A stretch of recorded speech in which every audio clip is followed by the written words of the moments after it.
Good evening, everyone. How is everyone doing? Can you see me and hear me clearly? Excellent. It's lovely to be here with all of you. I've been looking forward to this call all week long. I've been looking forward to this call all week long. We have a special call today, of course. So I hope you read the instructions for the call today. Did you all get the instructions for the call today? Excellent, excellent, lovely. And Sanjeev Rana, I know. Okay, so for some of you, it's a first call. Sanjeev, this is a very atypical call. Typically, we dive into a lot of deep aspects of the course, but today's call is a little more spiritual. It's a little more about mind-body connect, and I will explain how that is relevant to your career. So this is a call that has been requested by a number of people, and I had wanted to do a call like this where we dive into some of the deeper aspects of human psychology. We dive a little more into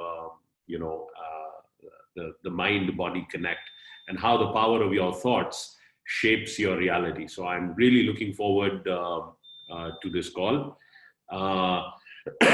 Yes, it's going to be a deep session, but also fundamentally it's going to be a fairly simple session. Okay, so I want you to pay attention and be ready with everything. I hope all of you are watching on a computer screen. I want you to get the full experience, which is why I requested if you can watch on a computer screen or a laptop or a large tablet, that would be much preferred. And for all of those people who are for whom this is a first call, please know that this is not a typical call. Okay, typically we go deep into the subject matter, but here the connect with our subject, that is our careers and our life, is a little more subtle, and I will be explaining that as we go forward. So everybody have their headphones. Give me an H for headphones if everybody has their headphones, because you will need them a little later. Excellent, lovely to see how prepared my gang is. I'm just so proud of you guys. And I hope you are all sitting in a quiet space where nobody will disturb you. That the temperature for you is comfortable. You have a bottle of water with you. You have been to the restroom before the call started. So I hope you're all ready to participate in today's session. So if you're ready to get going, give me a Shraddha, you're watching on a mobile, that's fine. Of course, it would be preferred if you watch it on a larger screen. The nature of today's call is such. Hari Shankar, I'm very glad you've even had a shower. So you are fully prepared. You're in full mode to participate. I just want to say hi to everybody. I want to give you a salute and a namaskar from my heart that you all are here. Hi Menak, hi Uday, hi Ritesh, hi Prashant, hi Jayant, hi Somesh, hi Arish, hi Nivedita, hi Mayuri, hi Ravi, hi Girish, hi Shyam Sundar, hi Suchitra, hi Kaustab, hi Umesh, hi Ankur, hi Shailesh, hi Sushanta. We have a lot of people on the call today. We are already up to about 400 people. So I'm so glad to be here with you. It's amazing. So if you're ready to get started, give me an R for ready, so I know everybody is in the zone. Let's get started. Excellent. All right, let's jump into it. So how many people attended the last call on Apex Habits? How many of you attended the last call on Apex Habits? Give me an I in the comment box if you attended the last call. And how was that call? Was that call of value? Did you go deep with that call in trying to understand that dead spot? That even though the call was about, even though we know what is the right action to take, we don't take that action. Life has beaten us so badly sometimes that our ability to get up and take action is what gets hurt. It's something that dies inside us. How many of you have felt that sometimes when life beats us, something inside us dies, and it becomes very difficult, even though we know what the right action is, it becomes very difficult to take that action. Thank you. Anybody who cannot hear me, it is your audio settings. Please increase your bass volume and change your settings so that you can hear me. And my screen is black right now, so you won't be able to see anything, but I'll put on a quick synopsis of our call from last time. So how many people remember this? Do you remember this? Give me an R for remember if you recall this this slide. This was basically the essence of the call. Okay, so I'm just going to cover this again for those who are new here.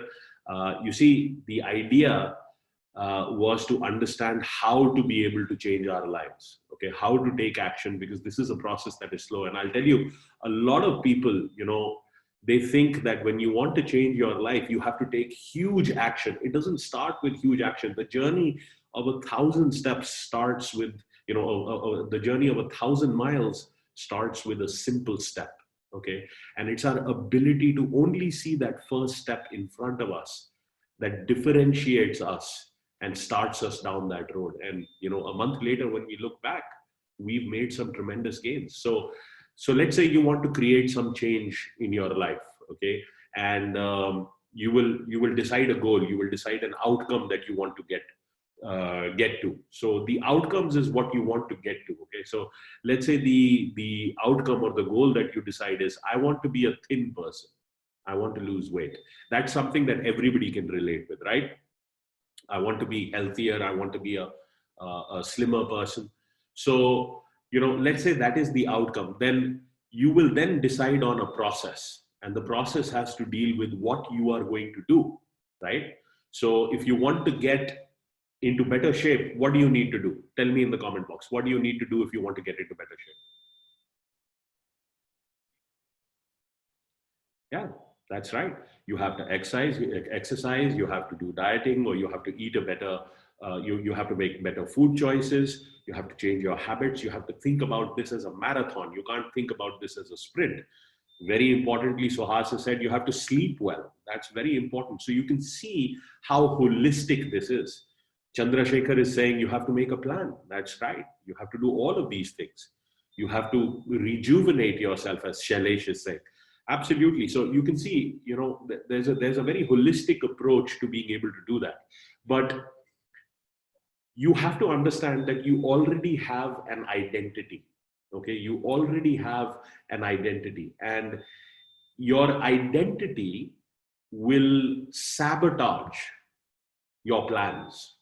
Okay, your identity, if it values comfort more than it values going to the gym, or more than it values, making the better eating choices, or if it values watching social media late at night as you're lying in your bed and not going to sleep, right?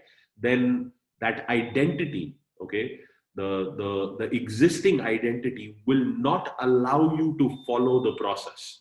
Okay, it will not allow you to follow the process, and it will sabotage what you want to experience, the results or the reality that you want to experience. Okay, so I want you to understand that true behavior change, okay, so identity is what you believe.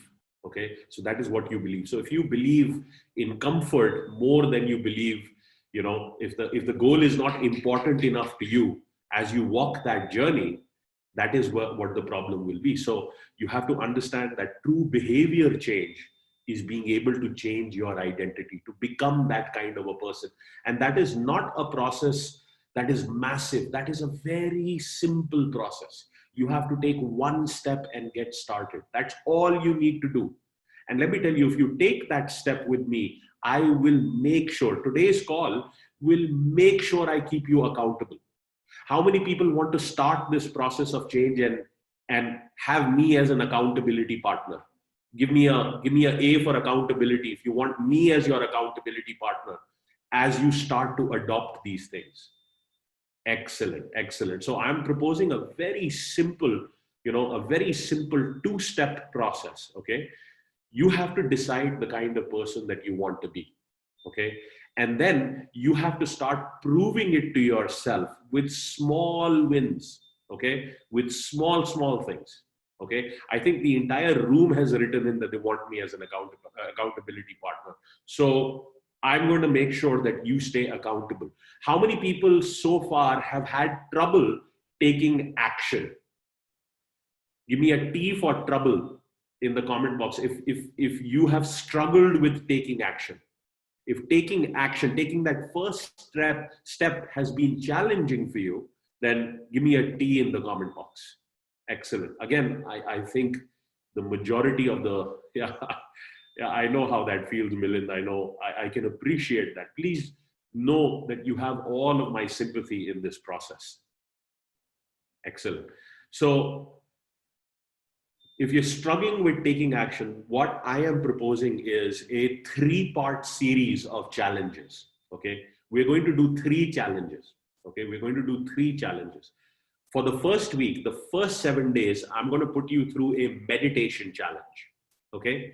And it's not something that will take more than 10-15 minutes a day. Okay. And I will put you through this because I want to show you how simple and easy it is to take action. How many of you do better when you have an accountability partner, when you owe information to somebody else? Give me a B for better if you do it better when someone's watching. If someone's watching over you, you're much more accountable. You're much more prone to carry through with it. Excellent. So that is why I'm proposing, a 3-part series. I don't want it to be just 7 days.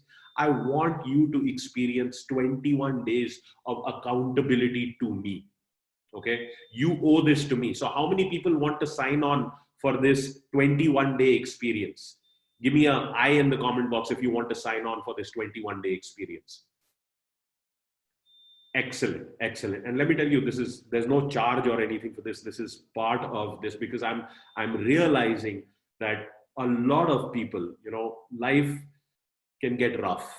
Okay, these are uncertain times and life can get rough. And that is where I thought of putting a call together where, the connection with our subject is a little more subtle. But I wanted to do this for this tribe because I'm so in love with you. You are my energy. And I just really appreciate that we get this time with each other. I'm just so deeply thankful that we get this time together. So I want you to know the first week is going to be the meditation challenge. The second week, in addition to the meditation, we are going to have a gratitude challenge. Okay. And the next mastermind call will explain that gratitude. Okay, what I want you to do with that challenge. We'll dive deeper into some of these subjects, and I will take you deeper into the gratitude portion of this. And the third week, which I think a lot of you will appreciate, and a lot of you are probably looking forward to, I know I need it as well, is going to be the health challenge. Okay, so it's going to be 3 weeks. It's going to be 3 weeks, and we're going to do. The first week is going to be a meditation challenge. The second week is going to be a gratitude challenge. And the third week is going to be a health challenge. And what this means is that after the first 7 days of gratitude, from the first 7 days of meditation, from the second week, you're going to continue with that meditation, but you're going to add gratitude to that meditation. Okay. So you're going to do a meditation. And then in addition to that, you're also going to do writing your gratitudes. And I will explain that in the next mastermind call.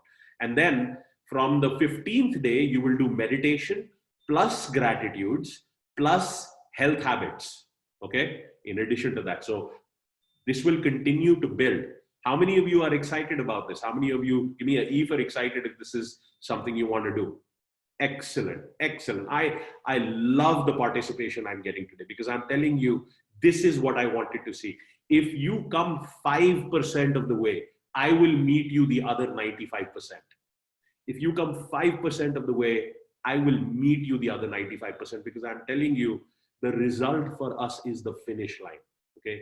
And that starts here. It starts with that single step that I want you all to take because, we've had a number of these sessions where, we had a number of these sessions where, we feel so good. We lift each other up. We have that energy with each other. But then I don't see a lot of you taking action. So that is what I want is for you to get started. And what better way for me to be able to serve you in that capacity and to have you be accountable to me. Excellent. I'm looking forward to it. You know, at the end of 21 days, what will happen if you do this diligently, if you do this with focus, what will happen is it will create a morning routine for you. And I call that routine my hour of power. Okay. I call it my hour of power. Okay. Where I do 15 minutes of meditation. I do about 10, 12 minutes of writing my gratitudes from the previous day, the things that I'm thankful for. And then I do about 20, 25 minutes of exercise. Okay. Just some calisthenics, just some jumping around and stuff. So, you know, I get activated to be able to take on the day with energy. Okay. So I'm looking forward to doing this with my tribe, with my gang, with all of you wonderful people, with my, you know, setup. I'm looking forward to this eagerly. So I want you to understand, where does it all start? Where does it all start? Tell me, where does it all begin? Yes, that is right. It all begins in the mind. And I want you to know it's not just disease that begins in the mind. You know, everything begins in the mind. Everything begins in your mind. Human beings have been made in a way where we can only perceive the environment around us through our senses. And our senses have to report feedback into the central processing unit.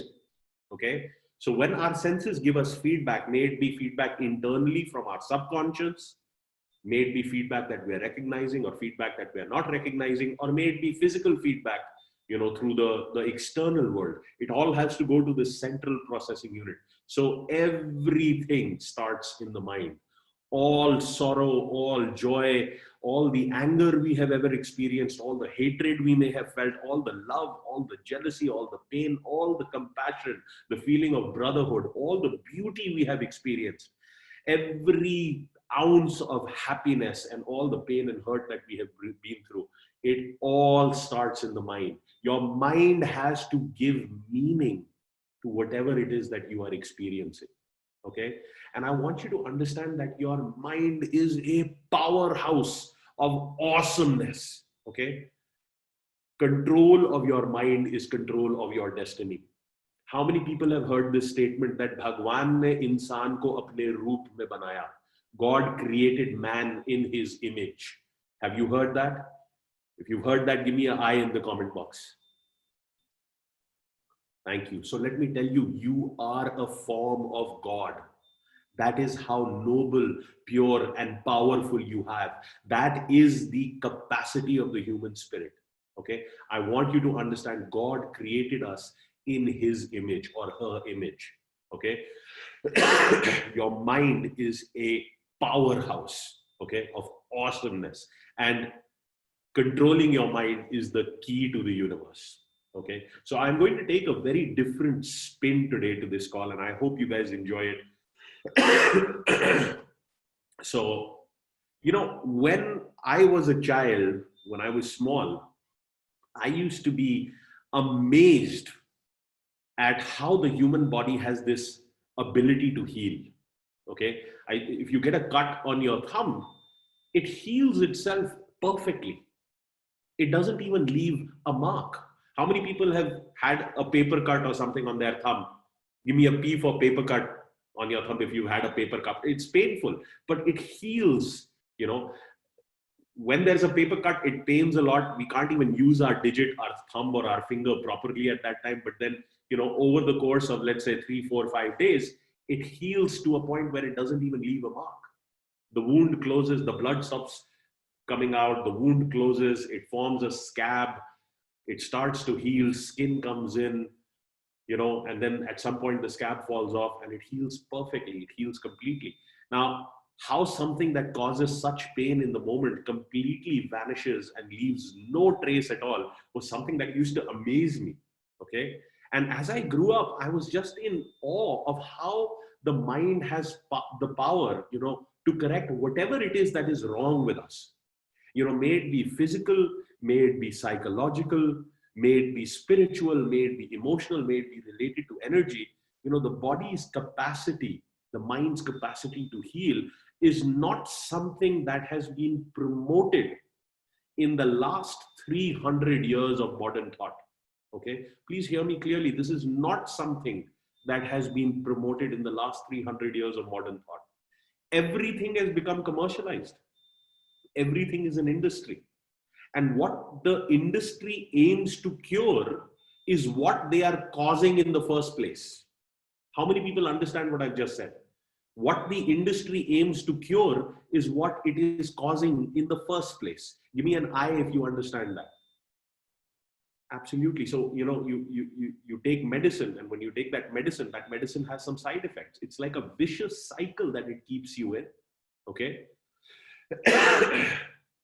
Yeah, Vijay, what I said is everything has become commercialized. Everything has become an industry. And, it's just that whatever they are trying to cure is they're causing other side effects at the same time. It's just a self-perpetuating cycle. And, I'll tell you, I was at a black tie gala. This was in San Francisco. I think this was in the year 2005. I think this was 2005. And it was an event.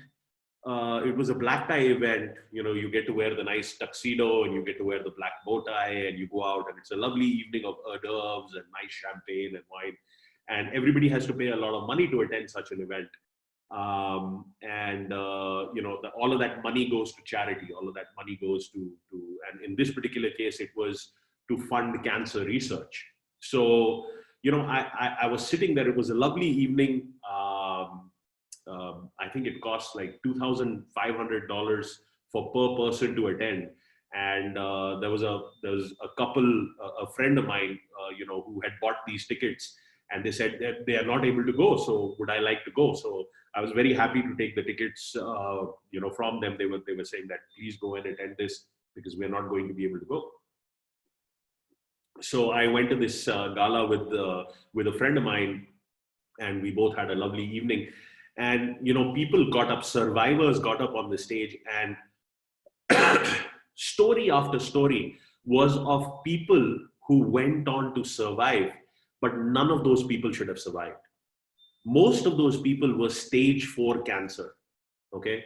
And they all survived, but they should have not survived. And what came out of that evening was, in each story, what came out was the power of the mind over the situation. Okay. So I really want you to understand that your mind is more powerful than you realize. Your mind is more powerful than you realize. If you can change your thoughts, if you can change your perceptions, if you can change your beliefs, and you can change your mind, I want you to understand that you have the power to change the signals that are going into your body. Okay. And the signals that are going in is what will adjust the functional response of your cells. Okay. The very cells, the organisms, the single-celled organisms that you're made up of. Okay. Now, at that point, I did not know the answer to this for sure. This had awakened me to that thought, but I did not know the answer for sure. But I wanted to study this subject more. The Kida that is in me wanted to study this more. Okay. And I had been introduced to Jack Canfield's work by then. I was about a year into it. So there are some people saying that it's the law of attraction. Yes, Ashutosh, it has something to do with it, but I think this was more profound than the law of attraction. The law of attraction in itself had a lot of marketing appeal to it. Okay. But this was a more scientific perspective of coming at something like the law of attraction. So I want to introduce you to this friend of mine. His name is Benjamin Kapczynski, and he was a co-worker of mine, and he had gone through a cycling accident. So, he was out cycling. He was a cyclist. He used to go out and, on his bike, and he was out cycling where a car hit him from behind as he was cycling, and he was tossed up. And when he when he came down, he landed on the hood of the car, half of him on the hood and half of him off the hood. And it was a bad fall. He was hit at a decent speed. and he hurt his back very badly. 6 of his vertebrae, 6 discs in his back were crushed and compressed. And the doctors told him that he would never walk again. And they recommended that he have this surgery, which was to insert metal rods into his spinal column that would hold up his back straight. And I think it's called a Harrington rod surgery. That is what was recommended to him. And he did not want to go through with the surgery because the success rate of this surgery was very small. I think it was less than 10%. But the doctors were telling him that's his only hope. Even if he wants a life in a wheelchair, he will have to go through the surgery. And he just kept thinking, to himself that the power that created the human body, the power that created the body, has the ability to heal the body. And he just stuck to that thought that the power that created the body has the ability to heal the body. There is an intelligence, that keeps us all going. It keeps our hearts beating. Ravi, there is a movie called The Secret, and Jack Canfield was a participant on that movie. So, of course, I'm very familiar with that. It's made by Rhonda Byrne. And let me tell you, this is a very different perspective to the law of attraction. So I think you're going to enjoy the session today. He just kept thinking this, that the power that created the body has the ability to heal the body. And there is an intelligence that keeps us all going. It keeps our hearts beating. It keeps our food digesting. So he checked out of the hospital. And he decided that he wanted to go within himself and make contact with this intelligence. Okay, now when he was telling me this story, it sounded like a very, very weird concept. I said, what are you trying to make a contact with? What is this intelligence? And he wanted to give this a plan. And when he was happy with this plan, he was going to surrender to this intelligence, to this greater mind, to this energy, because he believed that it knows how to heal him much better than he knew how to heal himself. And, again, the doctors told him, you must go through this surgery, but he didn't want to listen to them. Okay. And the second thing that he did was that, he said that I'm not going to let any thought slip into my mind, slip into my awareness, into my consciousness that I don't want to experience. So he told himself that. But it's not easy to do, right? It's not easy to do. How many people here have tried meditation in their life ever? How many people here? Give me an I if you've tried meditation. Okay, so some of you have tried meditation. For how many people meditation will be a new experience? Give me an N for new if meditation will be a new. So there's a lot of you who have. Okay, all right, excellent. Okay, so this will be a good call for you. I think you will enjoy today's session. So, what he did was he would start reconstructing his vertebrae, his discs piece by piece in his mind. And then he would lose his thought. He would lose his focus and his concentration. And he would start thinking about living life in a wheelchair for the rest of his life. And then he would start all over again. Okay. He would start all over again because he wanted to get it right. He wanted to get back to reconstructing his spine. And then again, he would lose focus and he would start all over again. It took him, the first time he was able to do it, it took him 3 hours. It took him 180 minutes to be able to fully reconstruct his back. And it took him about 4 to 5 weeks before that 3-hour period came where he was able to successfully do it. And the 6th week onwards, he was able to start, reconstructing his spine piece by piece, every layer of bone, every single disc at will. Okay. And at that point, something magical started happening with him. It was like he had connected, he like tapped into his higher self, his motor functions started to come back.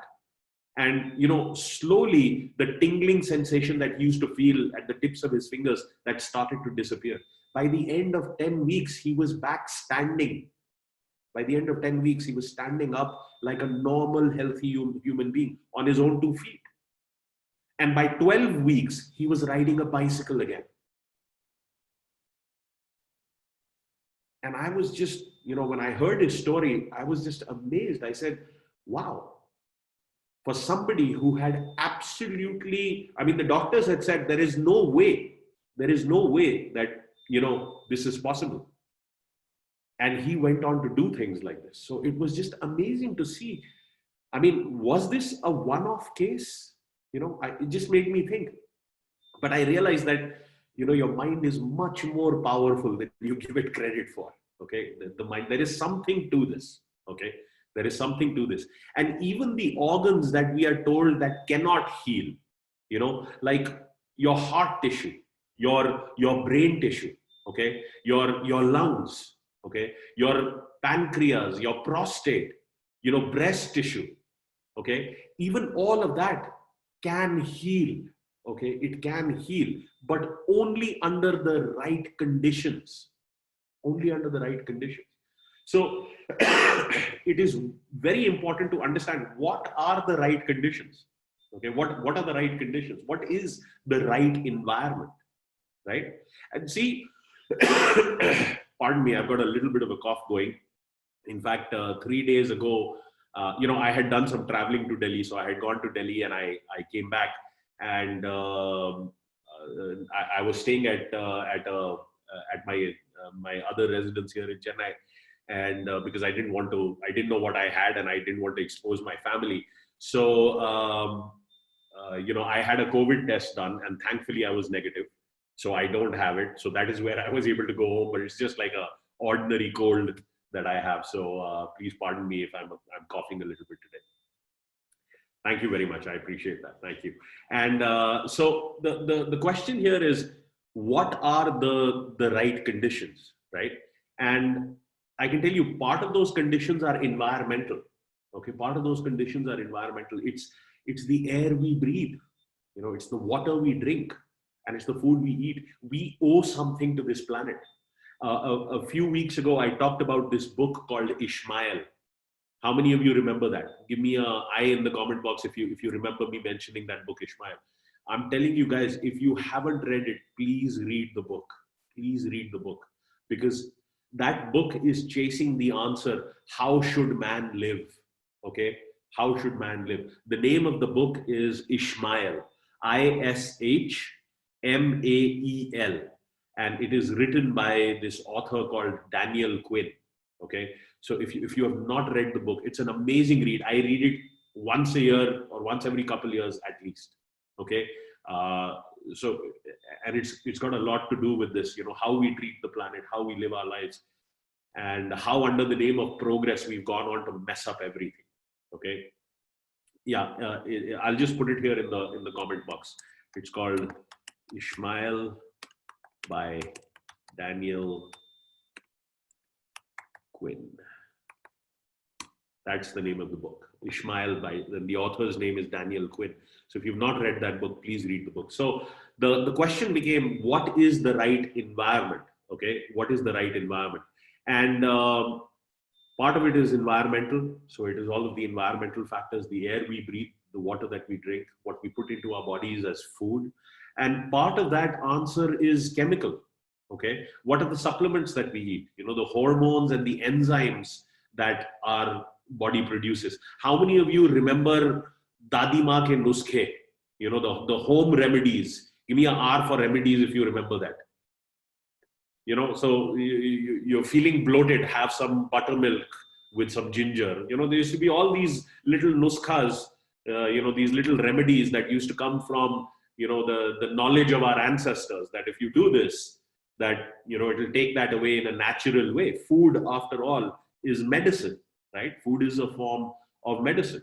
So, a lot of people have, like Aresh is writing, a lot of people have that kadha right now. And in the morning, a lot of people have rituals. Some people will have neem karas, neem juice. They'll have amla. So all of these things, they have a contribution to us. And, these are things that our ancestors have known for generations. And the third environment is our inner world. It's our inner world. It's what we create inside our minds. And I can tell you, you are the architect of your own healing and your own destiny. You are the architect. Nobody is going to come from the outside. You have to do it. Because see, there's a natural intelligence that guides us. Okay? It guides the totality of life. Why does an embryo go on to become a baby?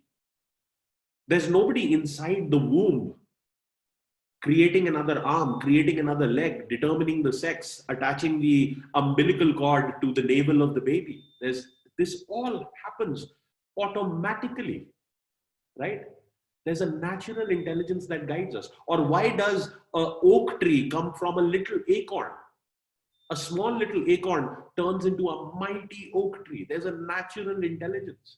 There is an elegance to our entire existence. There is an elegance to, the universe. There's a reason why the planets stay in orbit around the sun. And I'll tell you, I am someone who is very much bent towards science. Okay, I'm very much bent towards science. I want to see proof. That's the kind of mentality I have. But I do recognize that there is an elegance. There is a beautiful balance that is absolutely miraculous. And I want to chase the science to be able to get those answers. And the more answers I get, the more I believe in science. But I'll tell you, I do have to leave a little room for the beauty and the elegance that surrounds us. If you just look at something like planet Earth, planet Earth, it's the third planet from the sun, and it exists in this perfect zone called the Goldilocks zone. How many people remember the story of Goldilocks and the Three Bears? Do you remember the story of Goldilocks and the Three Bears? How the first bear's porridge was very hot, the second one was very cold, and the third one was just right. So, Earth also, the temperature for human life is just right. The chemistry of life can exist. There is the existence of water on our planet. Had we been closer to the sun, it would have evaporated. Had we been further away, it would have turned to ice. There is a formation of an atmosphere where oxygen is, because we require oxygen for the chemistry of life. The plants have the ability to conduct photosynthesis, where we can get the sunlight and convert it into energy, and that creates a food chain. There is a wonder to this natural world, right? To this entire environment. There is an elegance to the universe that science cannot fully explain yet. And I hope in my lifetime I get to understand more of it. I'm a total nut and buff of physics. May it be quantum physics and quantum mechanics, or may it be, the theory of relativity and astrophysics. And someday, if, the opportunity allows, I'll do a deep call on the universe with you and take you through some of these aspects, because I got interested in it, maybe 25 years ago, and it just became a passion. So I wanted to actually solve the math that goes into, how the universe works. And it was a very interesting journey. And, someday, if the opportunity allows, maybe, we'll do a call on something like that. And I'll show you some of the elegance of this universe, the way I've experienced it, and understanding the concepts of time and gravity and the strong force and the weak force, and how everything in the universe recycles. We are all made of stars. If you go back to that moment where it was the Big Bang, everything was together. Do you understand the Big Bang? Are you familiar with the Big Bang theory? I won't go very deep into it right now, but I just want to give you a little teaser. Okay, do you understand the Big Bang theory? So basically, there was this guy by the name of Edwin Hubble. Okay, after him, the great Hubble telescope is named. And what he realized was, he was taking measurements through his telescope of planets and stars around, from Earth. And he realized all of these stars are accelerating, moving away from each other. So if you rewind that whole scenario, then everything has to start coming closer and closer and closer. Okay. No, Onkar, redshift is something different. Redshift is the process of calculating for the inaccuracies in that observation. Okay, because it only comes through the infrared spectrum. That's what redshift is. But The point being that these stars were moving away from each other. And if you rewind that whole scenario, everything has to start coming back together till it all exists in a dimensionless single point. So at some point, we were all connected that deeply. That exploded, and it, went on through hundreds of millions of years to create, galaxies and solar systems and stars and planets. So we are all recycled atoms. So everything in the universe recycles, which makes me believe in reincarnation. That, when we die, the soul also recycles, because everything in the world, what is born, dies, and then comes back. It makes me believe in reincarnation. So at some point, if we have an opportunity, I'll do a deep call in that. But I want you to understand this, that there is a natural elegance, to the universe. And specifically, if you look at evolution, this is very important. Evolution cannot progress without taking a hit. Evolution cannot progress if there is no damage. Because if there is no damage, then there is nothing to repair and make better. Okay? I want you to examine the role failure has played in your life. Failure has a very deep connection with success. Success without failure is empty. It's meaningless. It would hold no joy if there wasn't failure. When we go to the gym and we lift weights, what are we doing? We're damaging the muscle so that it can rebuild stronger. Failure is essential for success. Okay? You cannot have success without failure. It cannot exist. So evolution also has to take a hit. It has to fail for it to improve. And like I said, that's the very, nature that failure serves. Okay? See, dead people don't have any problems. Dead people don't have any problems. If you're dead, nothing will bother you, right? So problems are a sign of life. Be thankful that you have problems, because it is serving a purpose. It's helping you evolve. And the success that you will achieve, or that you have achieved, means nothing if you hadn't failed. And see, that is what disease is. That is what injury is. That is what failure is. That is what stress is. It serves a purpose to help us evolve. Okay? So stress, failure, injury, all of this used to serve a purpose. Okay? So think about it this way. If there was a tiger chasing you and you realize there's a tiger behind you, how much of your energy will you need to fight the tiger? All of it, right? You better have 100% of your energy. And this used to be what is called the stress response. Okay? It's also known as the fight or flight response. How many people know the fight or flight response? Right? The fight or flight response. Because this is when you sense danger, your brain, even before it can process the thought, you react, right? You react. And of course, you needed that energy, okay? You needed that energy to run away from the tiger. If there is an escape route, you needed the energy to be able to run away from the situation, right? Absolutely, Harshal. Bhaglo. That's right. Unless you're cornered and you have no choice, then you have to fight, right? But now we live in a modern world. See, we live in a modern world, and that tiger, that stress, has been replaced by the boss. How many people's boss gives them stress? Give me an eye in the comment box if your boss or your work environment gives you stress. Oh yeah, there's a lot of eyes. Yes, I know. I work for bosses like that. That's right. Okay. How many people have stress because of their significant other? Because of their husband or their wife? Right? Yes. See, the tiger, it's no longer relevant. It has been replaced by your boss or your friends and family, or your the bills you have to pay. Do bills give you stress? Give me a B for bills if it gives you stress. There you go. So, see, these are all things that have been replaced, but the body's response is still the same stress. The body's response is still the same it was as if there was a tiger. Okay? So it's exactly the same.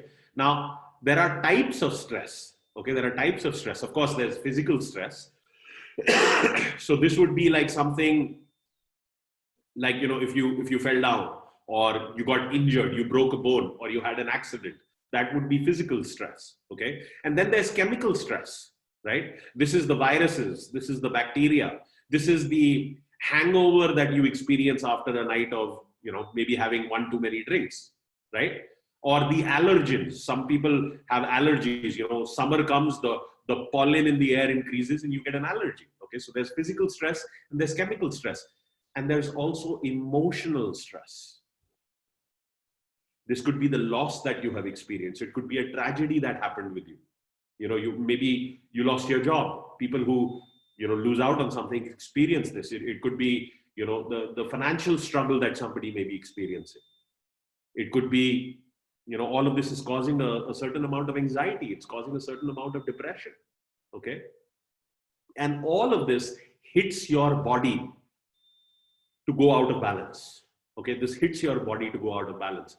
Now, I don't know if you've seen this TED talk. It's by a lady called Anita Moorjani. She's now quite a famous speaker. She does a lot of, she was doing a lot of traveling and speaking. And I'll tell you, if you have not watched this TED talk, I would recommend that you watch it. Okay.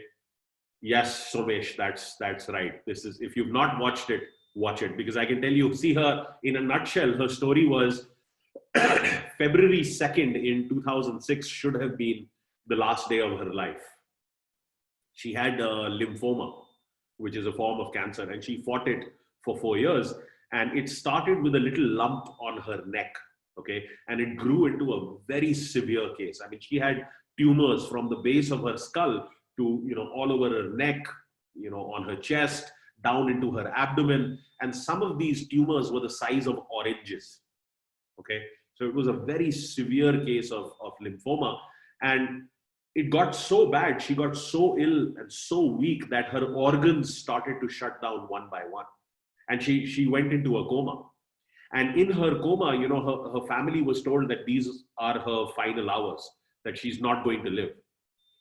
And as she describes this experience, at that point, when she went into coma, when she slipped into, the state of unconsciousness, she entered this realm, she entered this space, which was a completely white room.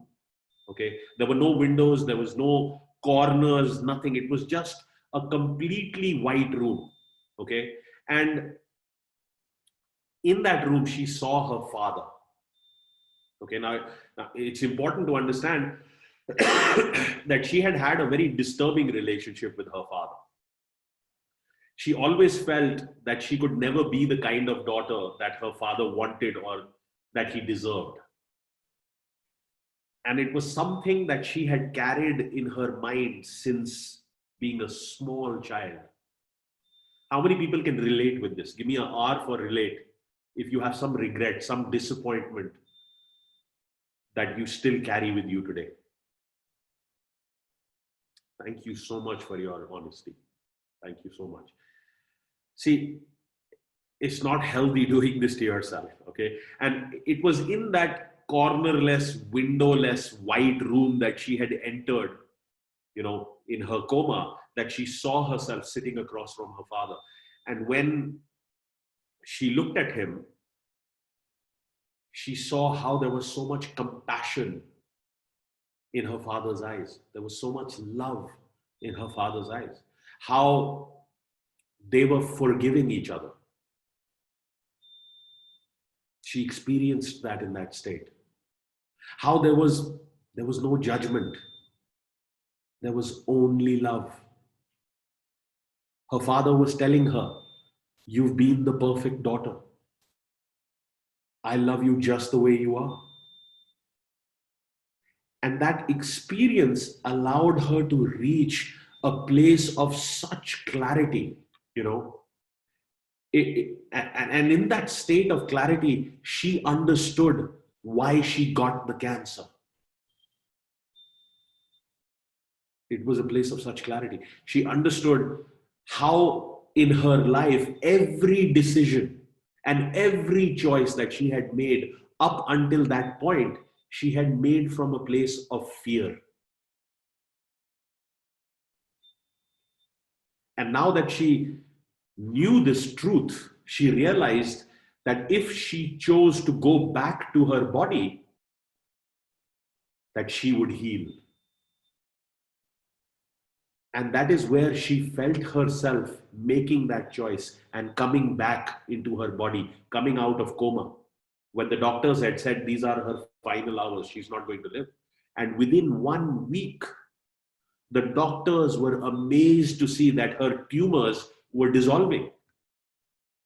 And by the end of 5 weeks, she was free of lymphoma. She was free of cancer.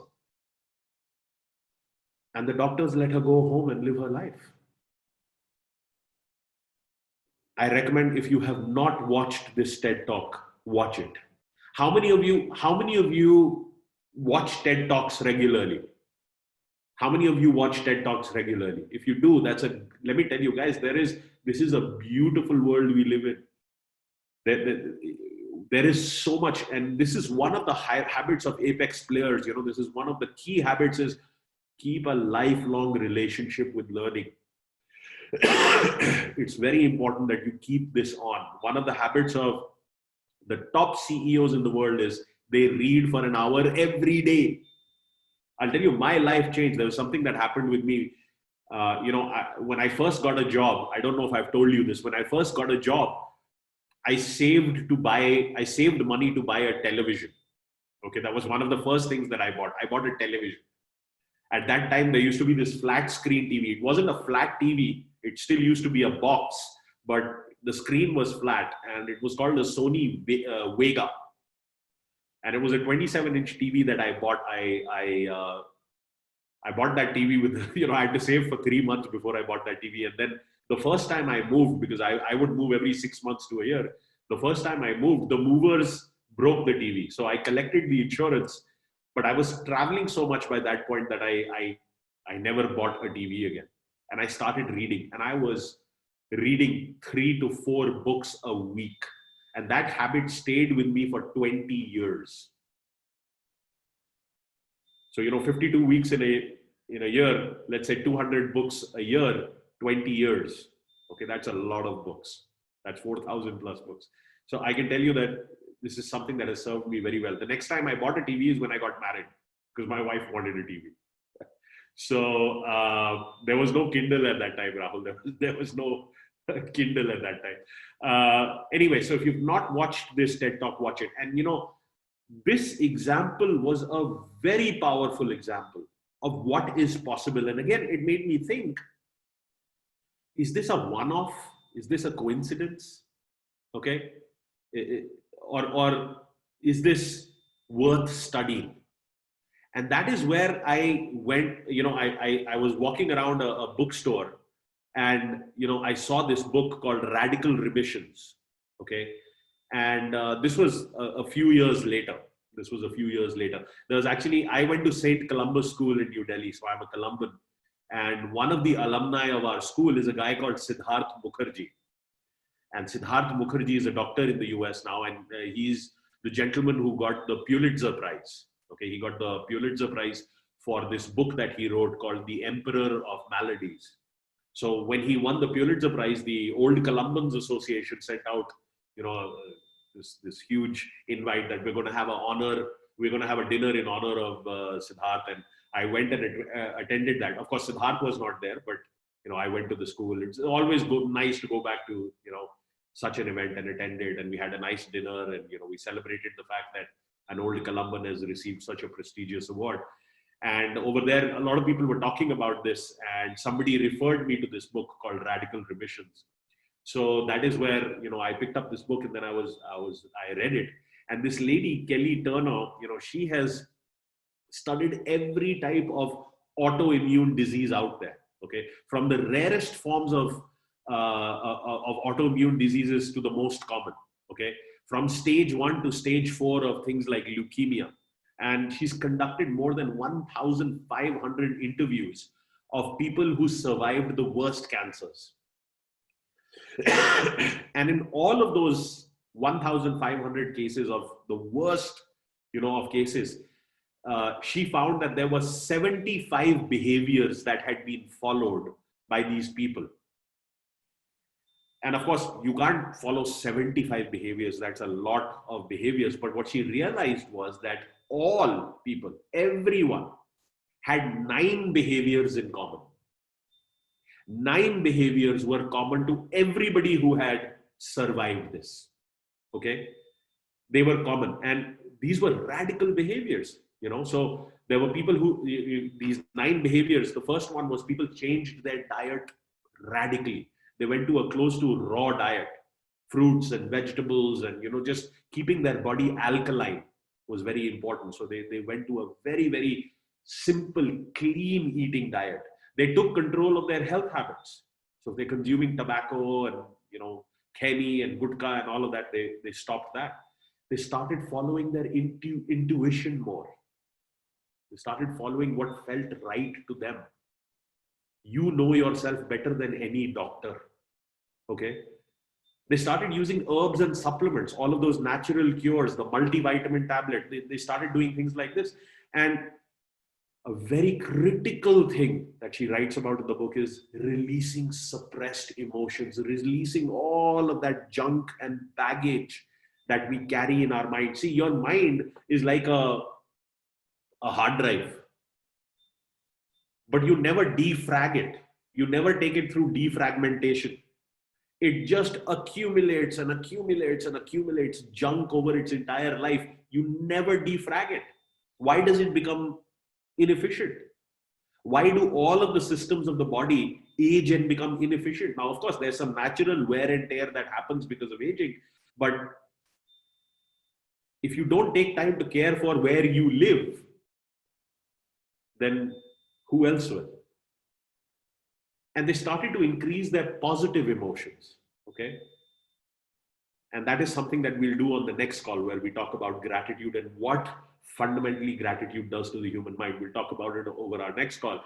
They started embracing social support. There was a study, and this is one of the most profound studies that has ever happened. This was a study on people who live the longest. And it's a 70-year study. There's a TED talk about this as well. It's a 70-year study. And you know what was the number one reason? The number one factor that causes a long life? Tell me in the comment box. What do you think is the number one factor that causes a long and healthy life?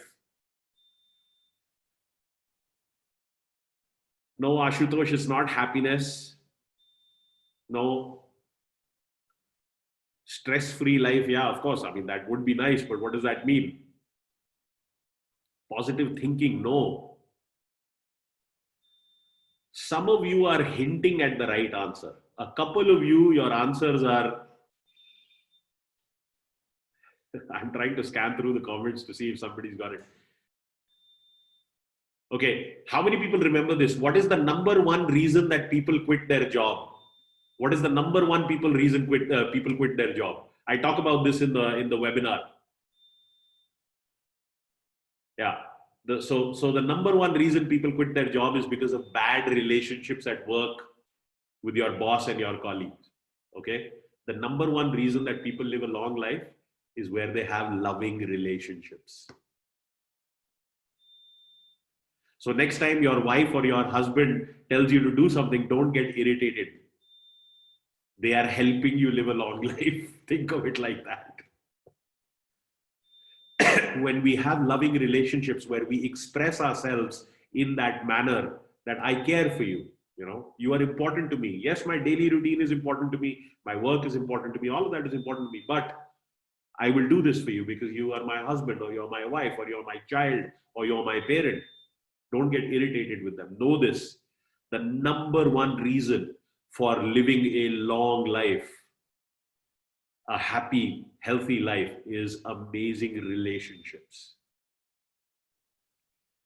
See, they embraced social support and they started to develop a spiritual connection. And they had a strong reason to live. They developed a strong reason to live. That will to live that comes from inside was very important. Now, what I want you to understand is only two of these factors are physical factors. All of the other factors are not physical. All of the other factors are mental. They're in your head. See, the point that was being made in the book was that your mental emotional work is the key component that stimulates, that activates your immune system. Does it mean we're all going to survive? I don't know. I don't think that's the point that she was making. But I do know it was worth studying and understanding. See, I'm not trying to discourage you from the advances that we have made in medical science, specifically in Western medicine, in allopathic medicine. Okay. For example, if you have an accident and you break your arm, your bone is sticking out, you don't need a spiritual healer at that time. You don't need homeopathy at that time. You need a surgeon. Okay. So I'm not trying to discourage you from the Western system of medicine, but I want to turn you on to this. See, one of the categories that I managed in my time at Damon was health and beauty care. So all of your, pharmaceuticals and your nutraceuticals, all of these categories, the multivitamins, the fish oil, all of those were part of this category. And, all of these natural cures, they were all part of this group of products that I had to manage. And, to study their effectiveness, their efficacy, we used to see what was the success rate of a natural compound to be able to deliver a cure or an improvement in one's health condition.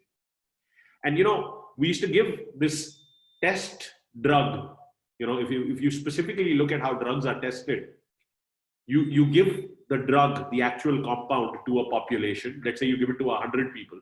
Right? And then to test the effectiveness of the drug, you also have to give it to a control group. Okay. So the control group doesn't get the drug, they get the placebo. Does everybody understand the term placebo? Give me a yes or a no if you understand the term placebo. Okay. So I'll explain what a placebo is.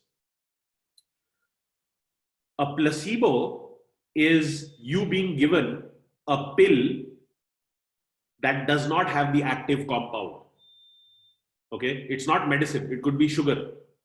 Okay, but it looks exactly like the pill. So you think you're getting the medicine, but you're not getting the actual compound. You're not getting the actual medicine. You think you're getting the medicine, but you're not. It's a bogus pill. That's right. Sadeep, thank you for that. You're getting a bogus pill. Okay. So in drug testing, the way they test drugs, Dipanjan, it's a goli. Yeah, that's right. So you give 100 people the actual medicine, and then you give 100 people fake medicine. Okay.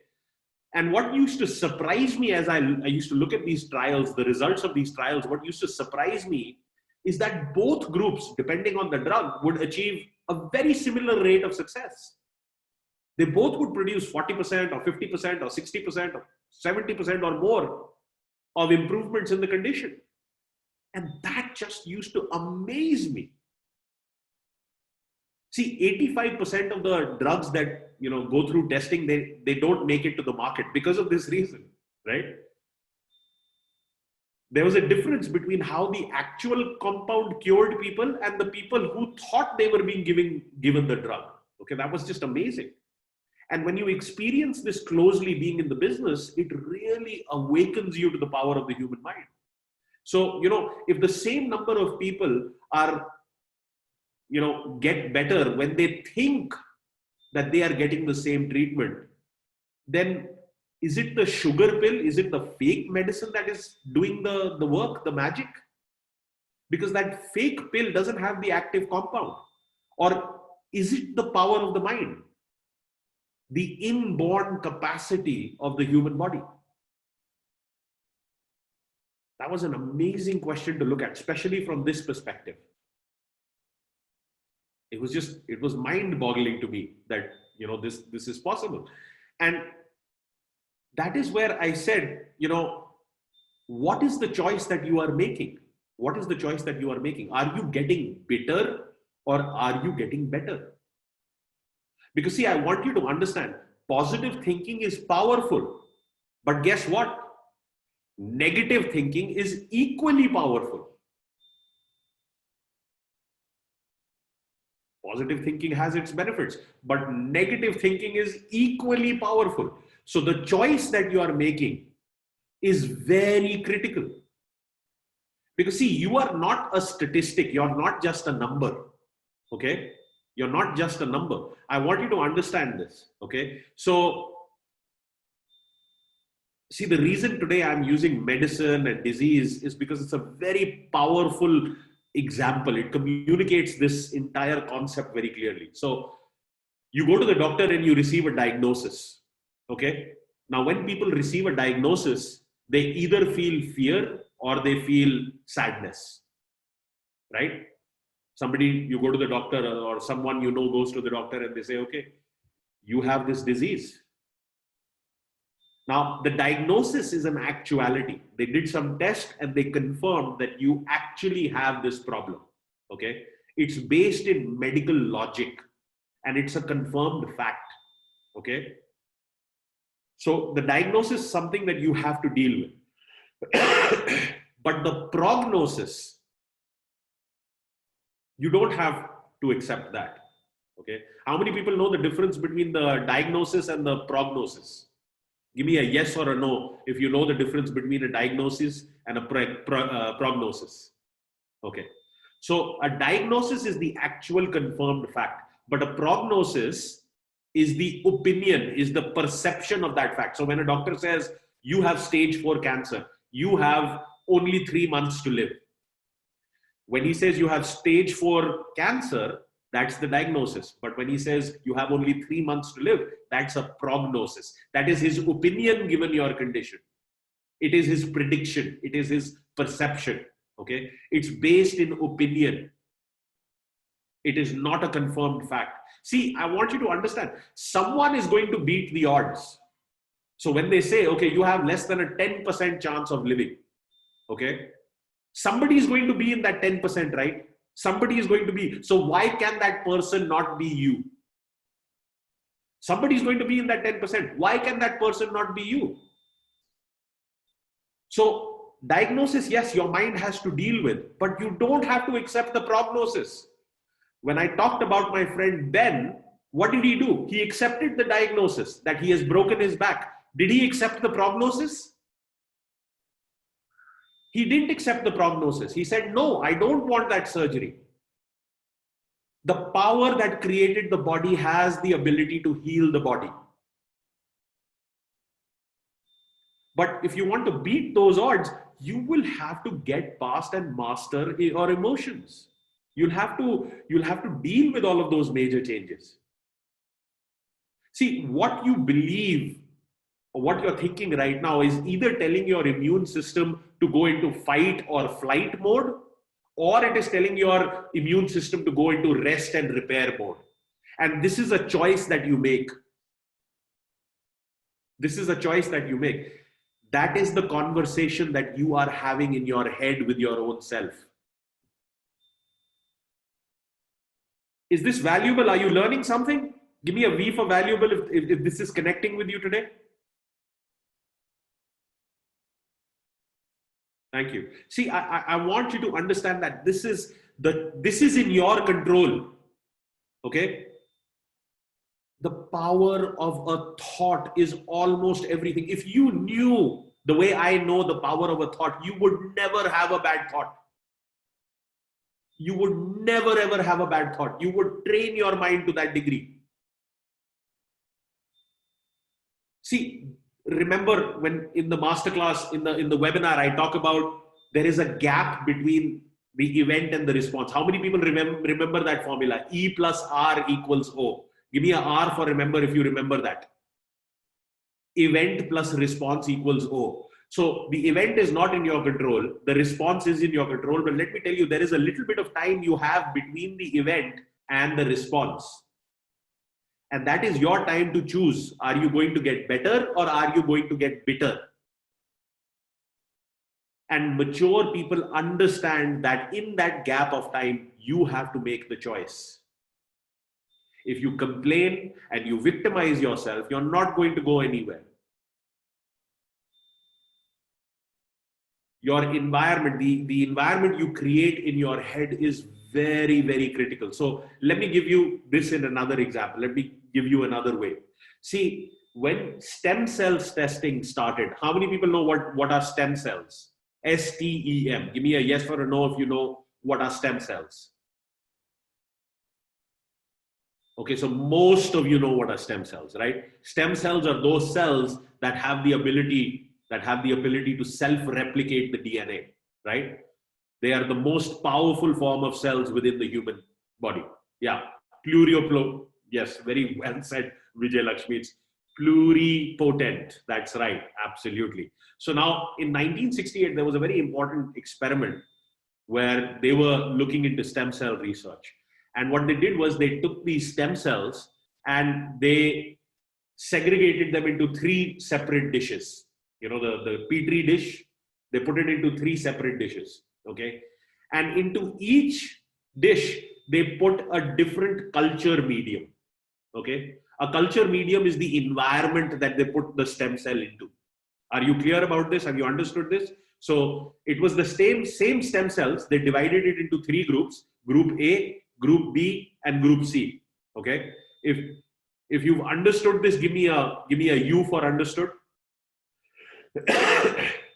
Excellent. And then to each dish where there were these A, B, and C stem cells, they added a different culture medium. The environment was slightly different. And the A group went on to become muscles. It went on to become flesh. The B group went on to become bone. And the C group went on to become fat cells. But the stem cells were identical. So what decided the fate of the stem cells? What decided that A should become muscle and B should become bone and C should become fat?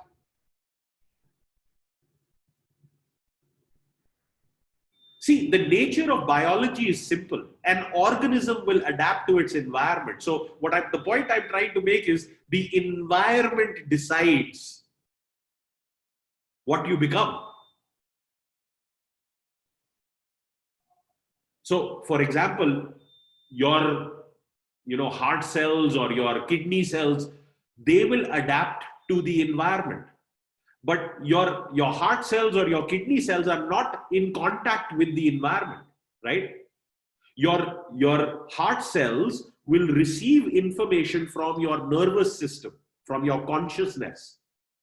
So if you can change your consciousness, if you can change your beliefs, you can change your mind, you can change your perception, then you will change the signals and thereby your biology will adapt. Did you understand that? I'm talking about a very powerful principle here. Give me a U for understand if you got what I'm saying. This is very critical that you understand this. That is the power of a thought. Okay? That is the beauty. That is the beauty of humanity. That is the power that God has given you. Okay? So there is a few people who are asking me to explain this again. They took stem cells. They took a group of stem cells and they divided it into 3 groups. Okay, same cell, same stem cell. They made 3 groups. Group A, Group B, Group C. They put it in a katori. 3 different katoris. One is called A, one is called B, one is called C. In each one, they added a different culture medium. You know, when you go and give your blood report, when you give your blood culture, that culture has to grow, right? Before you get the report back. So they added a culture medium in around the stem cells so that stem cells can grow. Now they were the same cells, Group A, Group B, and Group C. They were all the same type of stem cells. But because of the culture medium, Group A landed up replicating muscle, flesh, mass, your actual tissue. Group B became bone and Group C became fat. The question is, what decided? If the cells are identical, then what decided the fate of the cell? And that was the environment. So, your environment has a huge impact on you, but you decide what impact the environment has on you. So, for example, if your liver cells will adapt to the environment, but your liver cells are not in direct contact with the environment. Your liver cell is not experiencing the temperature and the leaves on the tree and the wind and the purity of the water around there. It's not experiencing it in that fashion. Your liver cell will receive the information through your nervous system, through your physical senses, right? And your mental senses. So if you can change your belief, you can change your mind, you change your perception, you change the power of your thought, you will change the signal that you're sending in to the cells. And thereby your biology will begin to adapt. And let me tell you, meditation helps you take control so that you decide the type of signal you send, the strength of that signal, and the frequency of that signal. You are not a victim of your environment. You are a master of your destiny. See, guys, what I've been sharing with you on these mastermind calls, is things that I have accumulated over a 20+ year period. Okay. So let me tell you, for what you have paid, the value that I'm trying to give you a 10x value at the very least. The reason being, my reward is when we cross the finish line together. Okay. On that note, I'll just make a brief request to you. If this learning has impacted you, okay, I would really appreciate if you send me an email. Okay. I would really appreciate if you could send me an email telling me how this has impacted you. I would really appreciate that. I want to understand from you. I want that, so that, that fills my heart. I would really appreciate that if you could send me an email. Of course, you all have my email. It's, I'll just put it here again.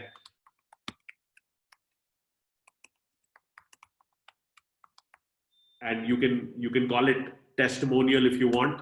I put it here in the comment box. My email is connect@savankapoor.com.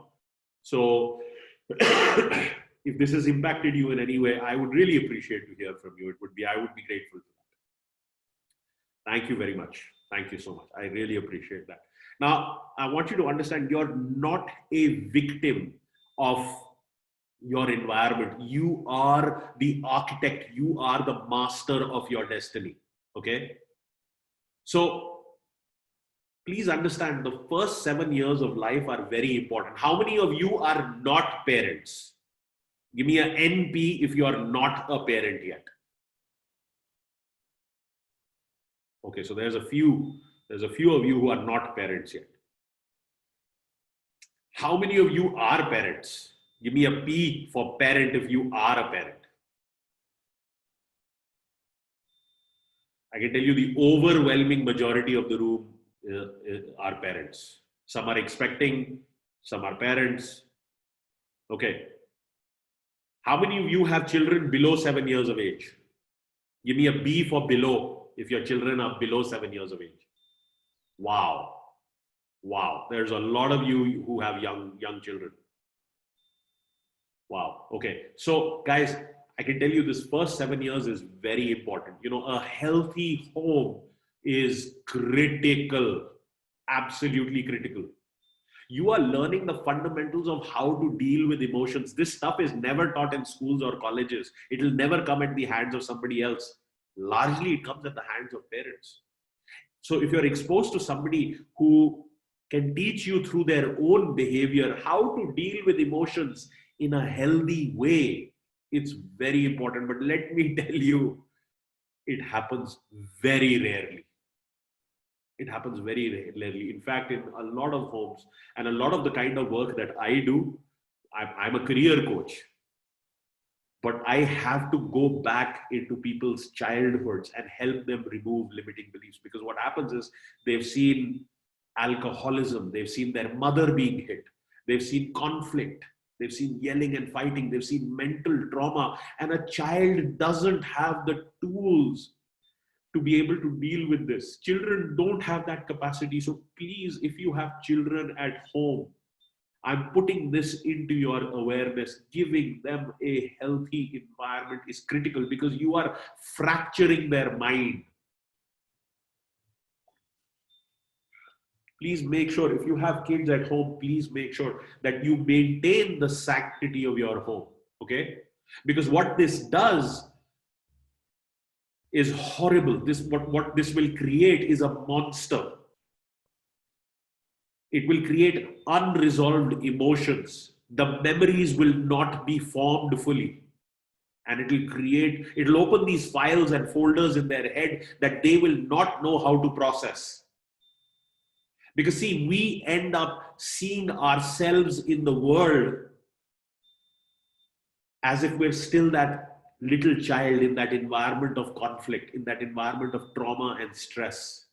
And every color, every sound, every taste, every smell that triggers that feeling, boom, it will be like you're experiencing it for the first time. Why are people so married to their dysfunction? They still can't take action. Why are people so afraid? Why does the same thing have to repeat over and over in their lives and they don't learn it? Because, very few people will be able to break this cycle. That's why the kind of work that I do, this kind of knowledge is so important, because it's not taught in school.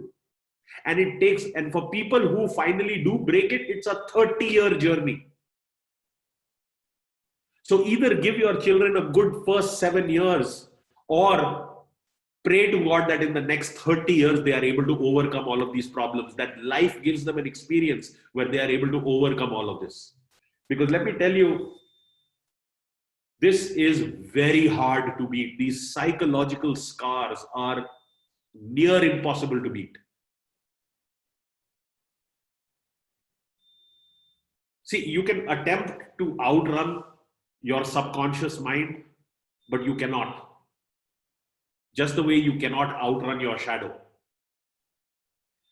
You have to turn around. You have to face this. You have to be able to deal with it. You have to process it fully so that it does not take over the rest of your life. How many people have heard this?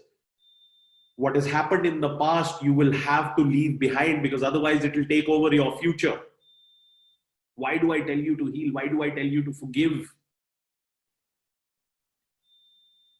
Because your past will hold you a prisoner and not let you go forward. But I want you to realize failure has a very intricate connection with success, because in that problem and that learning and that growth lies true freedom. That problem becomes the gateway, it becomes the portal to the apex life. Cherish failure, because the purpose failure serves is to make you a masterpiece in your life.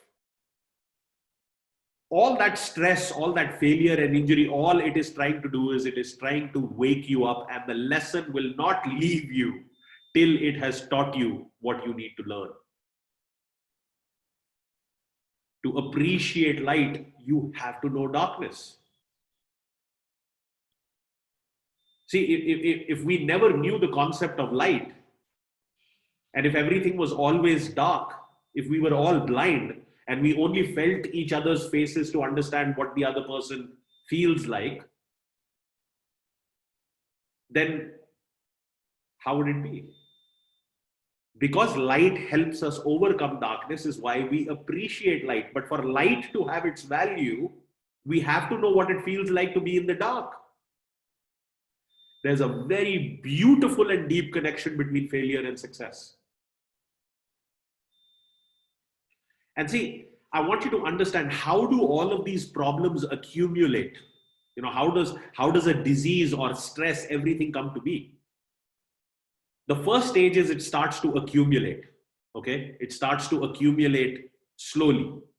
So you feel anger or you feel rage. Sorry, the font on the screen is a little too small, but pay attention to this. Okay, you feel anger or you feel rage or you feel sadness, and it starts to build in you.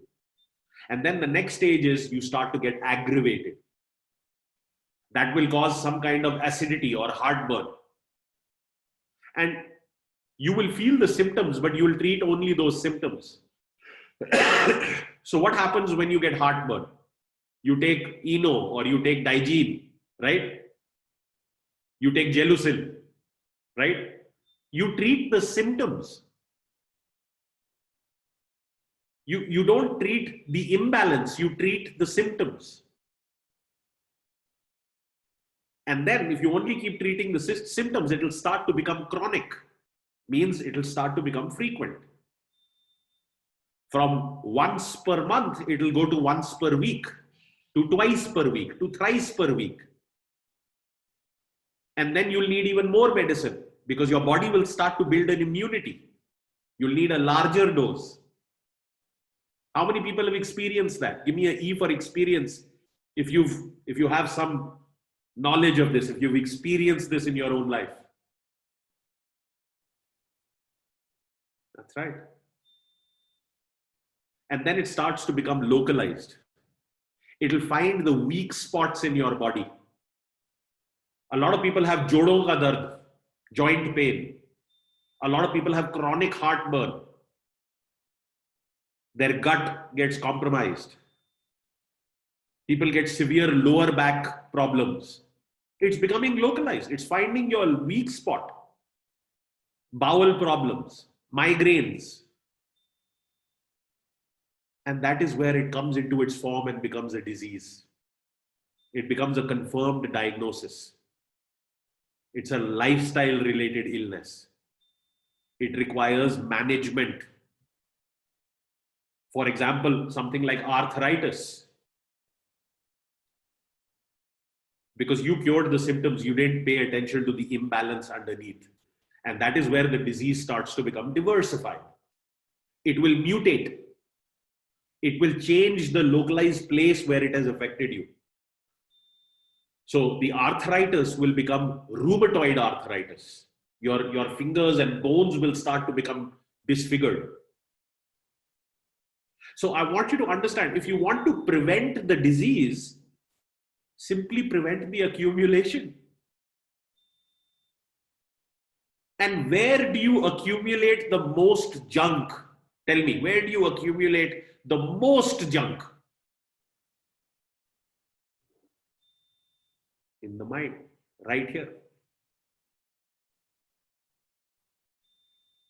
That's where you accumulate the most junk.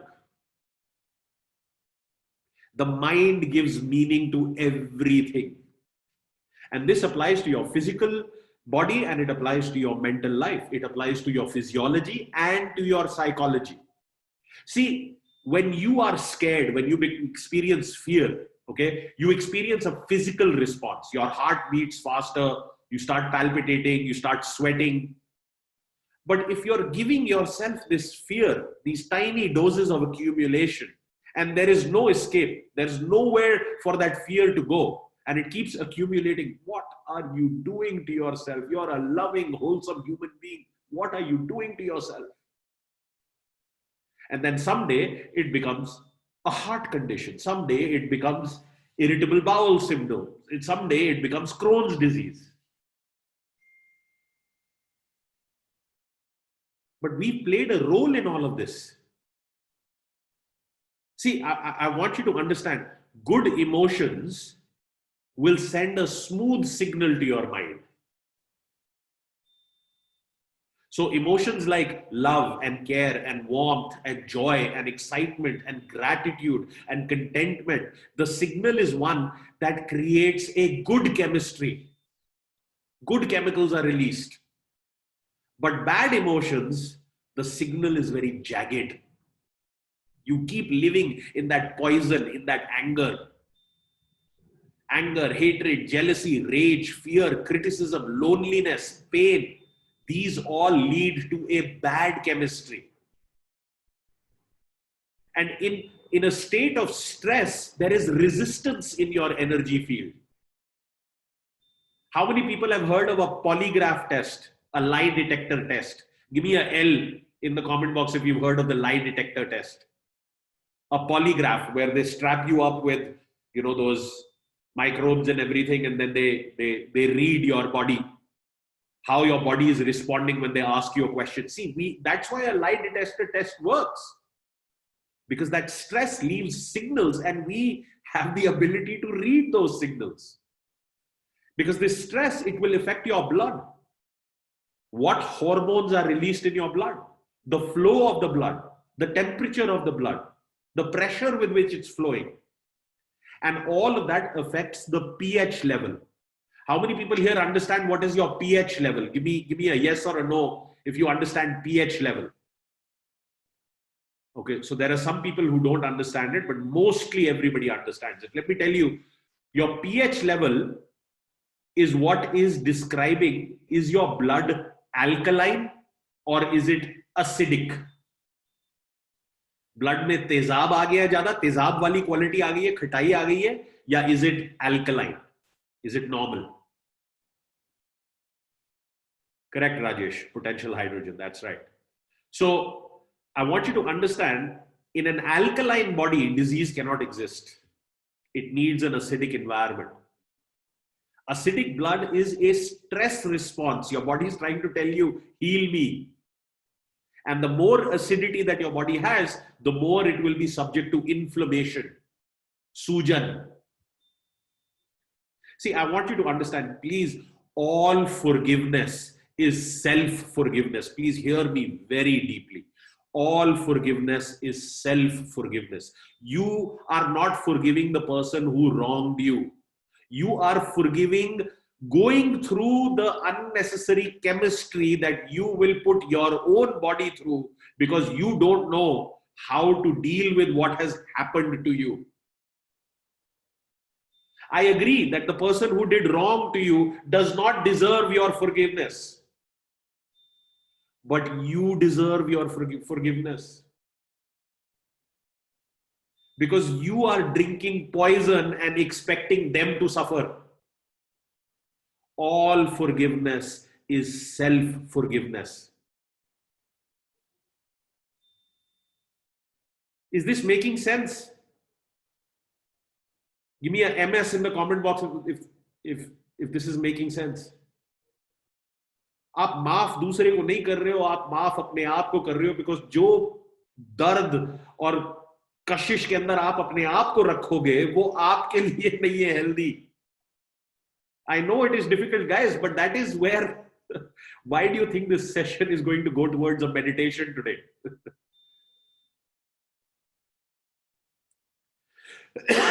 Is your mind your friend or is your mind your enemy, your foe? See, the mind is, it's wonderful when it's used as a tool, but it is horrible when you don't have control over your mind. That is why it is hard. When it is telling you things that are scary, that are limiting, meditation will help you shut down that stress response. The fight or flight response is what will shut down. In fact, that will help you generate the opposite. And that opposite is called the parasympathetic response. That parasympathetic response is what creates good chemistry. Good juices begin to flow in your body. Meditation is the one single habit shared by the top 0.1% of the most successful people on planet Earth. See, why do you take a bath every day? Tell me, why do you bathe every day? आप रोज नहाते क्यों हो? Tell me in the comment box. आप क्यों नहाए आज सुबह? To get fresh, to clean your body. See, yeah, for your hygiene. Correct. Because you don't want to carry the pasina and the sweat and the dirt of yesterday into today. Correct. You don't want to carry all of that junk from yesterday, the bad odor and the bad smell. You don't want to carry that to the next day. But if you wake up in the morning and you go straight to the newspaper, you go straight to the radio or the TV, or you get on your laptop and you take in all of the stress of the world, what are you doing to yourself? Meditation is as important as taking a mental bath. And see, there is a gland in your head called the pituitary gland. Okay? This does some amazing things when you're in a meditative state. It releases this chemical called oxytocin, which is known as the love chemical.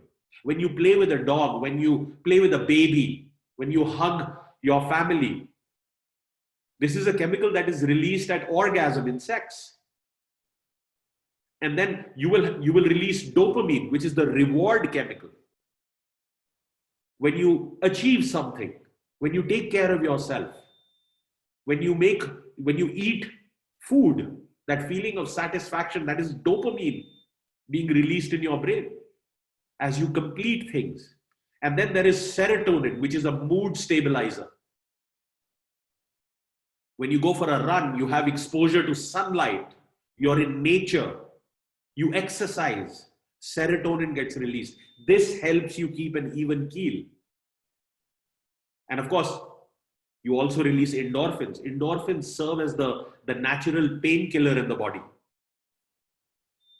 Laughter, comedy, dark chocolate, exercise, all of this releases endorphins.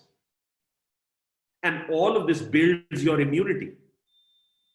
And meditation helps you take control of this inner process. It becomes your unshakable peace.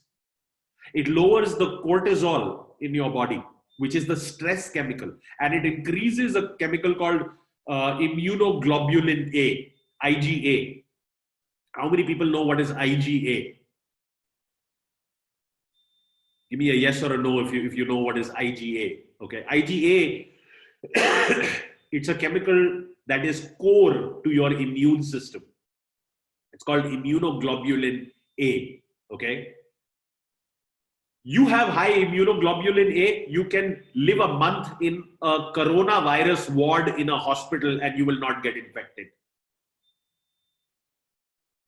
You want to talk about how today's class is relevant to the times of today?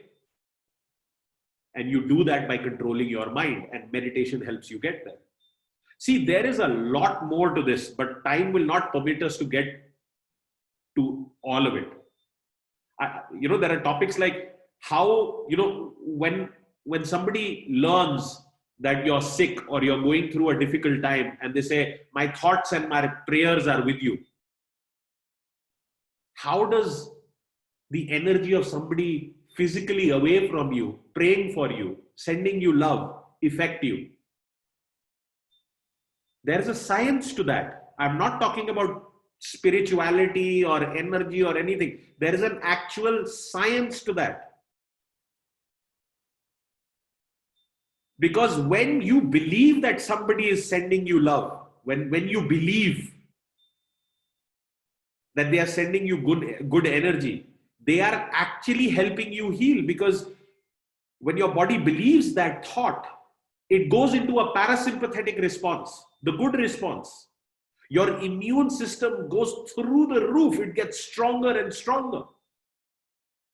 See, I want you to understand, you have faith either way. Is your faith that you cannot heal your life? May you have a physical problem or an emotional problem or a spiritual problem or a mental problem.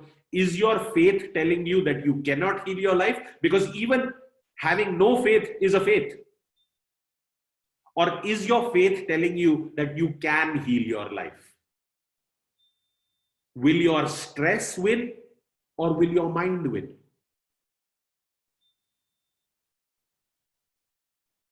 See, that is why I want to end on a meditation today, because I want you to understand this. This one habit will change your life. Every day, if you meditate for 15 minutes, it will give you the power to control your choices. And that will lead to better habits, which then will collect evidence and become a better identity. Do you see how it comes full circle now? Give me a yes or a no if you see how all of it is connected.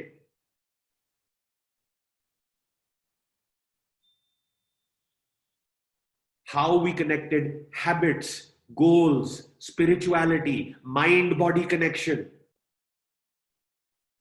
That is why I am going to make sure, I'm going to make 100% sure that you guys take action. That is why I want to do these 3 challenges. Now, I want you to tell me in the comment box, hear me out first. I want you to tell me, give me a 1 if you want to participate in this challenge. I want to see how many people want to participate in this challenge. See, I can only take a horse to water. Okay? I can only take a horse to water. I cannot make you drink. You will have to drink for yourself. But I will make sure every day I take you to the water. You will report back to me every day for the next 21 days. Are you okay with that? I've got 270 people saying there are 400 plus people in the room and only 270 have said that yes, we'll do it. भैया अगर इसके बाद भी आपकी बांह मोड़ने की जरूरत है तो इससे ज्यादा मैं क्या करूं मुझे नहीं मालूम. अगर मैं इसके बाद भी आपको नहीं जगा पाया हूं तो फिर शायद मेरे बस का ही नहीं है.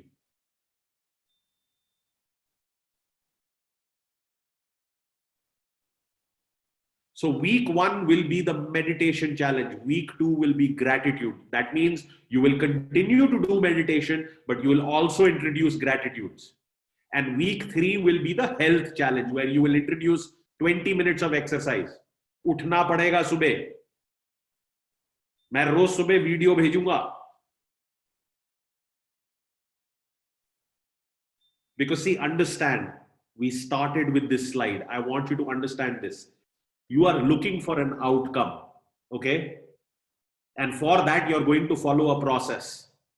But your current identity, उसमें ये सारी bad habits इतनी ज़्यादा घर कर चुकी हैं, they are so deeply rooted into your system that you are unable to take action.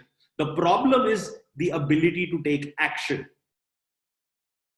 Because despite having all of this knowledge, you don't get up and take action. You continue to live in that blind spot. The certainty of misery is preferred over the misery of uncertainty.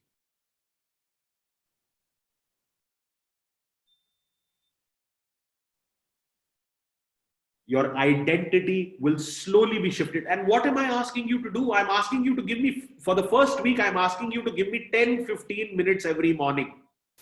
Is that acceptable? Give me an A for acceptable if you're okay to give me 10-15 minutes when you wake up. You don't have to wake up at 5:30. Wake up when you wake up, Baba. Wake up 15 minutes before. You don't have to do some crazy poses and this and that. None of that. So let me explain how this will work. You want to learn how this will work? Give me a yes. Give me a thank you. Okay. First 7 days is meditation challenge because see the problem is taking action. Okay. For 7 days every morning, get up, use the bathroom, brush your teeth, have a cup of tea. Okay. Meditate with me for 15 minutes. I will send you a link to watch and follow a guided meditation. I will post it on Facebook. It will also come to you on Telegram. Okay. After you have done the meditation, after you have finished the meditation, please come on to our Red Diamonds Army page on Facebook, where I would have posted that day's meditation. And I want you to comment how you felt, what was your experience like, and tell me in detail, how did it go for you?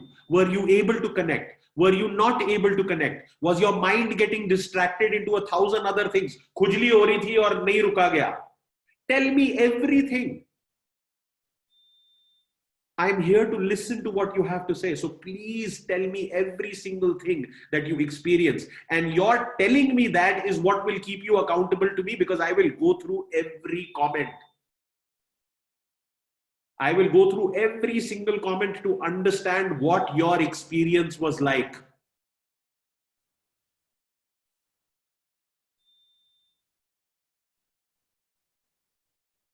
And I want you to notice how this will start to become a habit. You will find yourself attracted to it.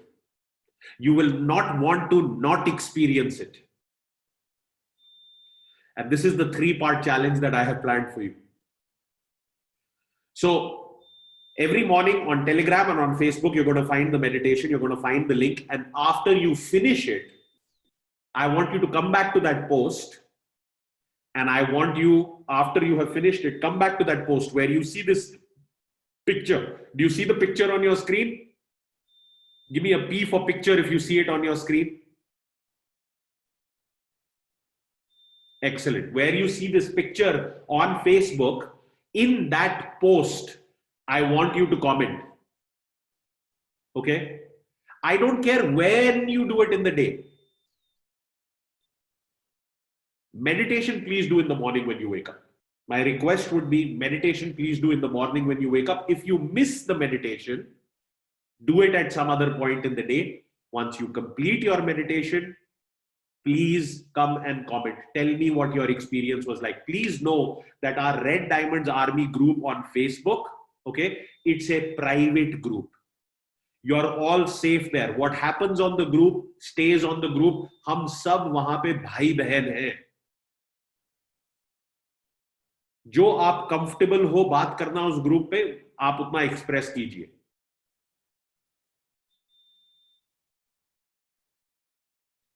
Whenever in the day you can do it, do it.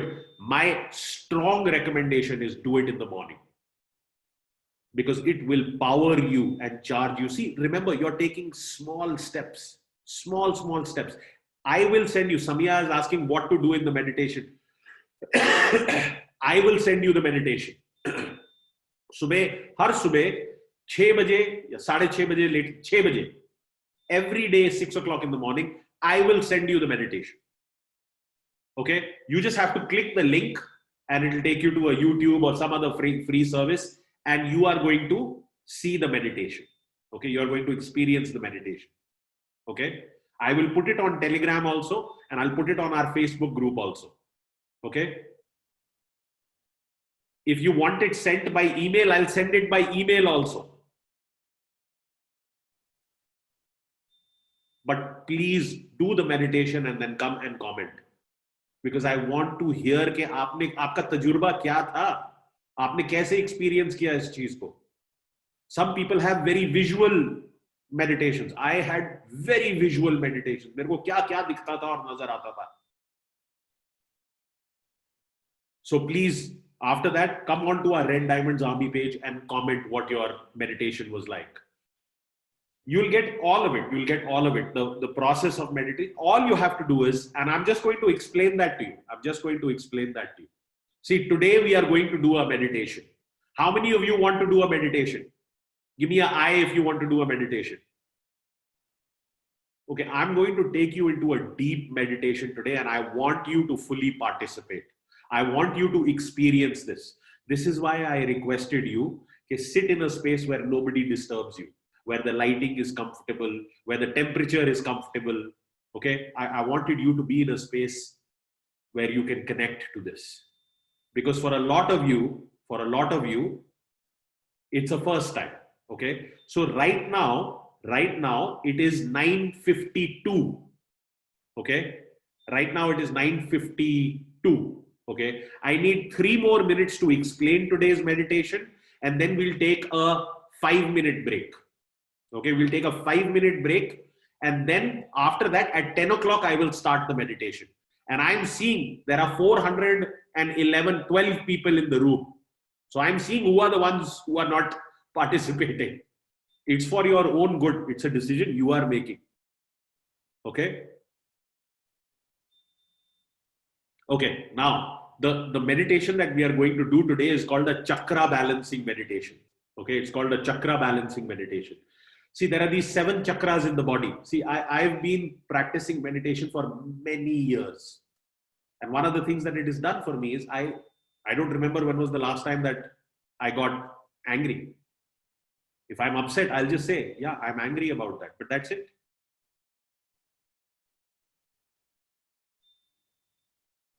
So I want to explain these chakras to you. See, the first chakra, the name in Hindi is called Mooladhara.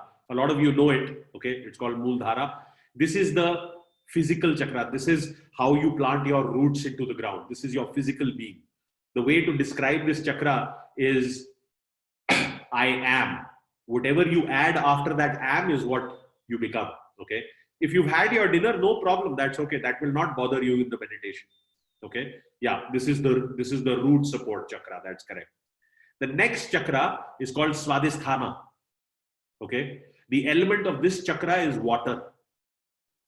Okay. The element of the first chakra is earth. The element of the second chakra is water. Okay. This is how you experience the physical world. Okay. This is how you experience the physical world, the relationship between man and woman. Sansar, Kalyug. This is how you experience the world. Okay. The next one of my favorite chakras, is called Manipura. Okay. This is the element of this one is fire. This is your Tej. This is your fire. This is if you don't control and tame this fire, if it burns too bright with too much intensity, then it won't have the stamina. This is something you have to control so that you know that your fire is in your control, so that you can apply it to every situation in your life the way you need it. Sorry, 1 second. That's right. That's right. This lives in the solar plexus, in the Nabi. Okay. And then you have the heart chakra. This is called Anahat. Okay. This is the heart chakra. This is where we experience love. Where we experience love. This is where we connect. The next is called Vishuddha. Okay. And this is your throat chakra. This is how you express yourself. This is the purity and the sound with which people experience you. Aap kya kehte ho? Okay. The next one is called Ajna. This is the mind's eye. Tisri aankh. When you close your eyes and you're able to imagine yourself in Kullu, Manali or Switzerland or Australia, this is the chakra that is being activated. This is the chakra of vision. This makes you see. And the last chakra is called Sahasrara. This is the chakra of pure consciousness. This is 1,000-petaled lotus. All of these chakras are lotuses. And the reason they spin is because one current is going through this way and the other current is coming through this way. The goddess Kundalini, the snake Kundalini, is what generates this in our Hindu mythology. Yes, Vikram, that's right. The Sahasrara is called the crown chakra. And I want you to understand, Kundalini's job, the snake Kundalini that is rising up and piercing every chakra, the job of that snake is to go and meet Shiva, her divine consort, who lives in complete and pure awareness. Okay? That is the job, to become that aware. Now, I'm using Hindu mythology to get that through to you. You can use any mythology. I've done this kind of a meditation in Judaism, in Christianity, in Sikhism, in Islam. It exists across everywhere. So this is not a religious stance that I am taking. Okay? So I want you to experience this with me. And the way we will meditate, okay? See, this rainbow colors of bridge, this rainbow bridge is what connects Mother Earth to Father Sky. We are that channel in the middle that connects humanity to the universe. Harish, your Kundalini needs activation, not just some time back, daily, repeatedly. So, it's now 9:58. We'll start at 10:05. Okay, we'll start at 5 minutes after 10. I'm just going to take 2 more minutes to explain the process to you, and then we'll take a 5-minute break. I want you to sit in a comfortable posture. You can sit on the floor. You can sit on your bed. You can sit in your chair. Okay, if you're sitting down, just keep your hands in your lap. Close your eyes. But what I will be presenting to you on the screen is a very visual presentation. So even if you open your eyes sometimes to see it, That's fine. Okay? Be in a quiet and comfortable space. That is why I need you to put on your headphones. Please make sure koi aapko disturb na kare. Nobody should disturb you. If you want to dim the lights, you can dim the lights. That's your personal preference. If you want to turn down the lights, it's your personal preference. The duration is going to be about 25 minutes or so. Okay, it's going to be just 25 minutes or so. So the call will be ending before our usual time. You can dim the lights if you want. Hear the words of what the lady is saying. Okay, hear the words of what the lady is saying. And please know, please understand this. This is very important. Please understand this. Nothing can disturb you. कहीं खुजली होती है, कोई बोल पड़ता है, just notice, just be present, just observe. Don't get irritated, don't get disturbed. Nothing can disturb you. किसी ने आके दरवाजे का हैंडल टच कर दिया या खटखटा दिया, कोई बात नहीं. It's perfectly fine. No, Tej, every day I'll send you a different meditation. When we go through the meditation challenge, every day I'll send you a different meditation. So the meditation that I've decided for tomorrow is how to create peace in uncertain times. Then one day you'll get one on gratitude. One day you'll get one on abundance. One day you will get one on connecting with your higher self. One day you'll get one on releasing stress and anxiety. One day you will get one on, appreciating your physical body. Ashutosh, it's not just 7 days. First 7 days is meditation, then meditation and gratitude, and then meditation and gratitude and exercise. Okay? At the end of those 21 days, I want you to see, does this form as a habit? Does this become, after that, what you do with it is your responsibility. If you don't keep it on, your loss. Okay, so it is now 10:01. We are going to take a 4.5 minute break. Okay, please note the time on your mobile phone because that is network time. It is 10:01. Okay, it's 10:01. Please be here back at 10:05. Bathroom जाना है, हो आओ, घर वालों को बोलना है, disturb नहीं करना, बोल दो. You want to run to the restroom? Okay. You want to tell your family, don't disturb, it's okay. It's not important to cross your legs. If you're sitting on your chair, you can sit in your chair. If you're sitting on the floor, alti palti maar ke, chaunkadi maar ke, legs cross karke, that is fine. If you're sitting on your bed and watching this, that is fine. Don't be lying down. Sit up and do it. Okay. Sit up and do it. Yes, Bhaskar, your messages are being seen. Back should be straight. ऊपर होके बैठो. ध्यान लगाने वाले हैं हम सब. Okay. Excellent. All right. I'm also just going to go to the bathroom and come back.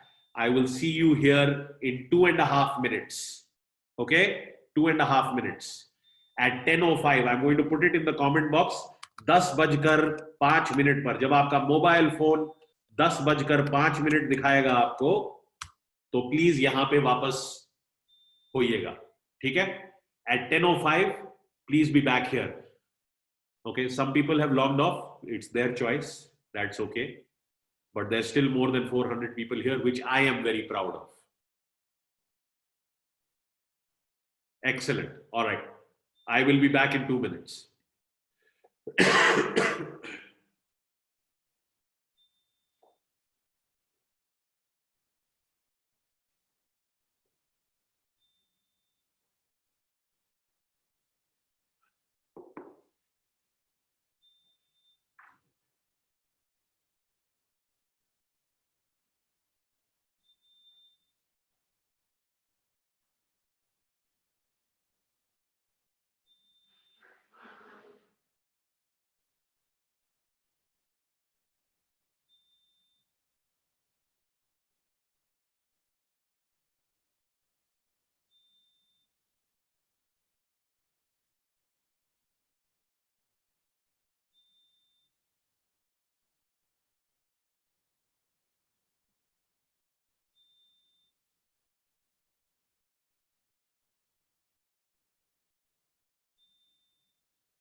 Okay, it's 10:05. Is everybody back? Give me a B for back if you are back. Excellent. Amazing. Okay, I would just say take a minute, calm yourself down, shut out the world. I hope you're all using your headphones because it will play much better if you're using your headphones. So if you need 10 seconds to put in your headphones into your computer or your laptop, please do so. I hope if you want to dim the lights, रोशनी कम करनी है तो I hope आपने कर दी है. वो आपकी मर्जी है. It's your choice if you want to reduce the lights. I hope the room is comfortable. Center yourself. कुर्सी में बैठे हैं तो बिल्कुल चलेगा. बिस्तरे पे बैठे हैं तो बिल्कुल चलेगा. जमीन पे बैठे हैं तो बिल्कुल चलेगा. Wherever you're sitting, it's fine. Okay.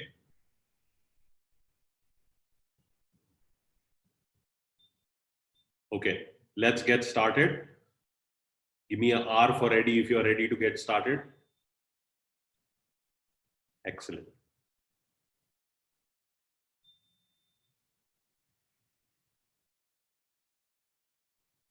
Now something is going to play on your screen. You can keep your eyes closed. You can watch it a little bit. That is your choice. You can engage with it. It's a very visual meditation. It's a very visual meditation.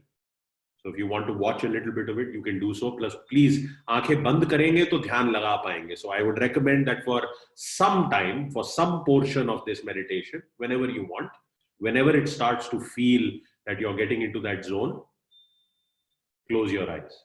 Okay? Close your eyes so that you can center yourself and you can start to take control. See, today I'm taking you through a little longer meditation because I really want you to feel it.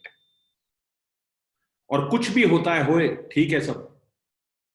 रोना आता है, ठीक है. हंसी आती है, ठीक है. That's fine. Just observe. You are only noticing what is showing up. You are only noticing what is showing up. दिमाग में 1000 ख्याल घूम रहे हैं, घूमने दो. Whenever you feel distracted in your mind, I will give you a tip. Start concentrating on your breathing. कैसे सांस अंदर ले रहे हैं, बाहर ले रहे हैं, start concentrating on that. Okay? Excellent. So that will help you center.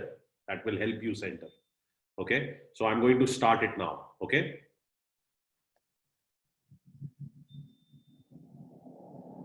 Before the beginning, all was nothing.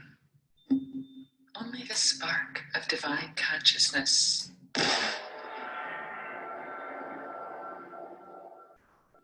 From this spark, all of creation arose, spinning out from the center, spinning into being, spinning into time, spinning into wheels of life.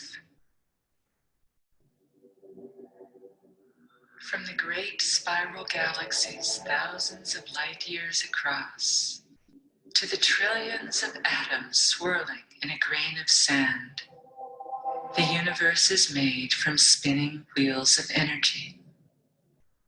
Spinning wheels of stardust, giving birth to life. Wheels upon wheels spinning through space, solidifying into form, rotating on an axis, orbiting the sun, revolving and evolving through time. The one in the many, giving birth to life.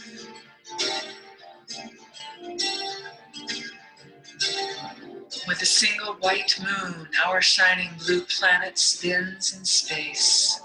A planet made of earth and water, and fire and air. A planet of sound and light and beauty, and the consciousness of life. An intricate web woven with exquisite balance. This blessed earth, which is our home, is the great wheel from which our life arises.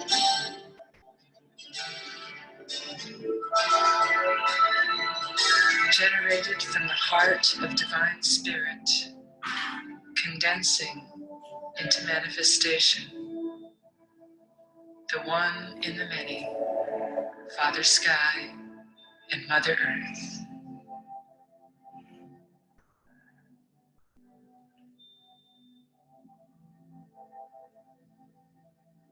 Between them, the 7 layers of manifestation form a rainbow bridge connecting earth and heaven, as stepping stones from matter to spirit.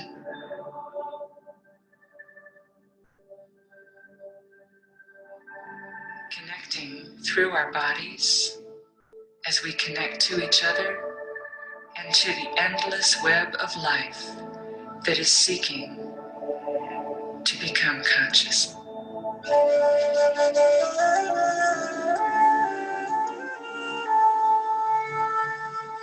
Aligned along a central channel called the Sushumna, the 7 chakras run from base to crown, generating the patterns of the auric field. Their spinning comes from the intersection of 2 basic currents, one from above and one from below.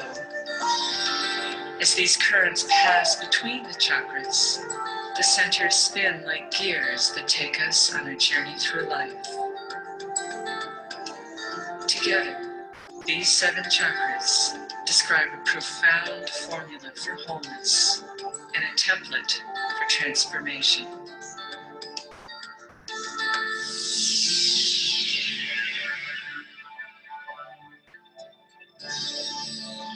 The location of the chakras in the body gives meaning to their respective levels of consciousness, which we will explore as we enter the lotus of each chakra, beginning with the 4-petaled red lotus located at the base of the spine.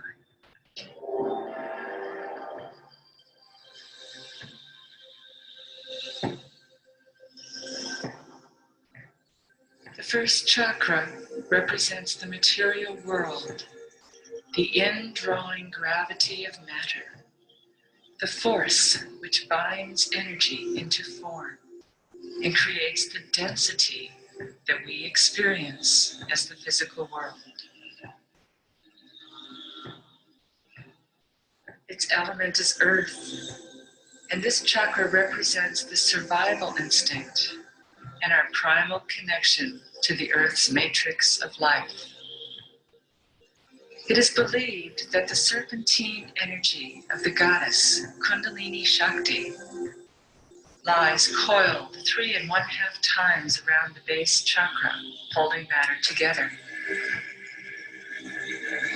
When aroused, Kundalini journeys up the spine, piercing and awakening each chakra in turn, seeking her divine partner, Shiva, who abides in pure awareness.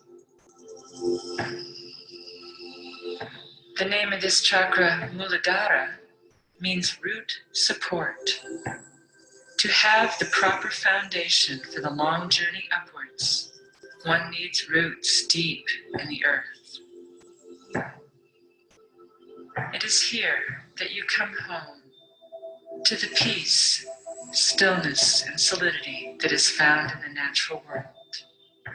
Meditate here with your roots in the earth, honoring the temple of your body.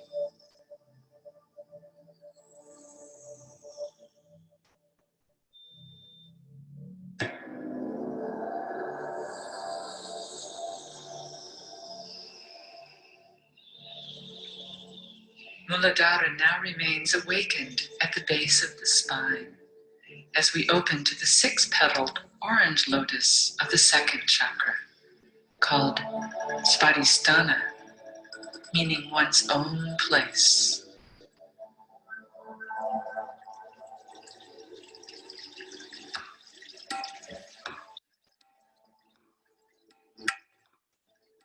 This chakra is related to the element water and represents the dual nature of existence, the constant ebb and flow, polarity, opposites attracting, moving and flowing toward each other with a primal longing to merge together as one.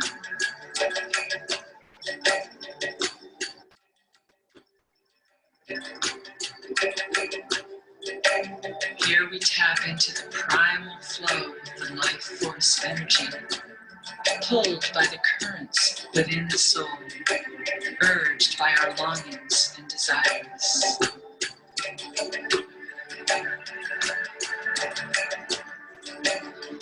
At the level of the second chakra, the Kundalini serpent both divides and unites, creating the eternal yin-yang of existence, spinning in ultimate balance.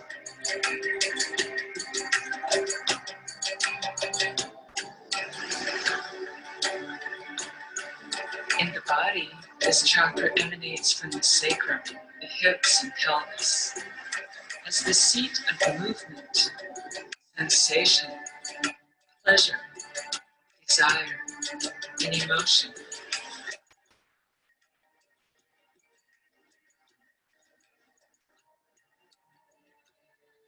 As two bodies connect with each other in erotic communion, they become one in ecstatic embrace, opening to the waters of passion in their ocean of bliss.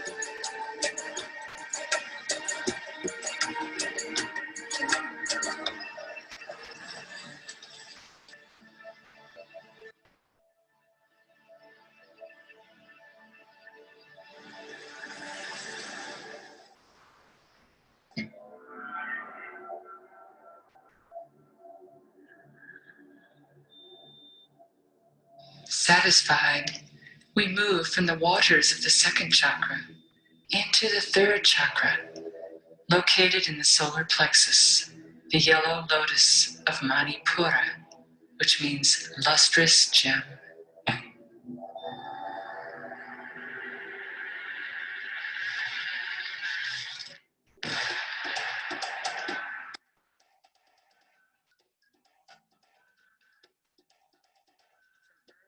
To water to fire.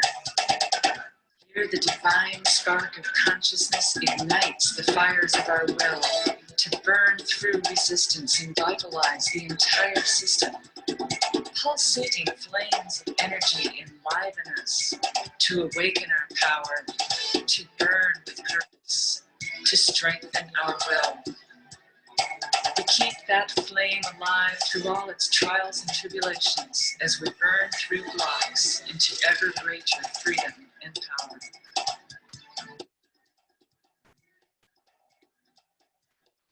Lest that fire burn itself out, that power must be tamed. Through diligent practice, we unite the energies within and around us.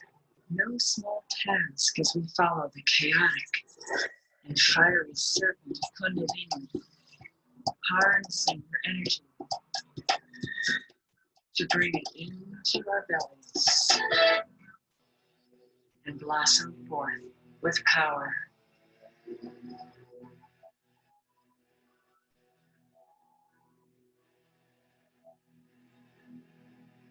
This fire carries and sustains us as we burn through the ego and dissolve into the lustrous gem. It is the true source of power in Manipura.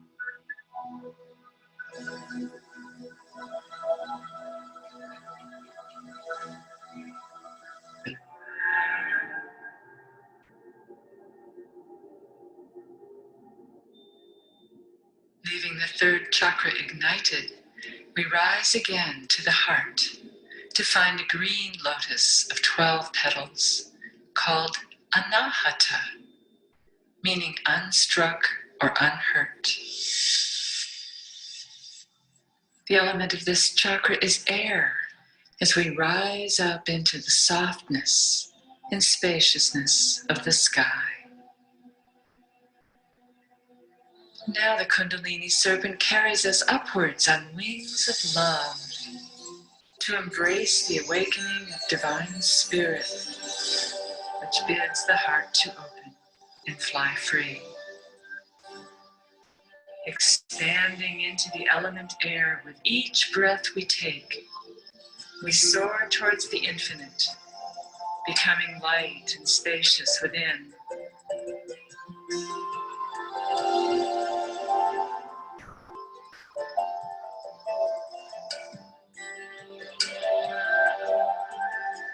Dancing playfully with another, we enter the mystery of love and relationship as we transcend ego and journey with others into the divine realm of the heart.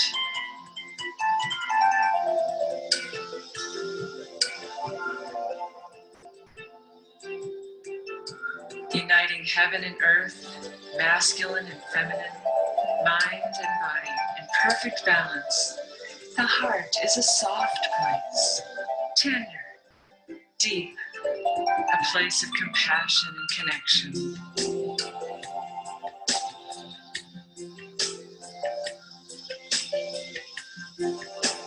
When awakened, the heart beats with the rhythm of life, pulsing its love through all our relations, self and other, culture and planet, human and divine.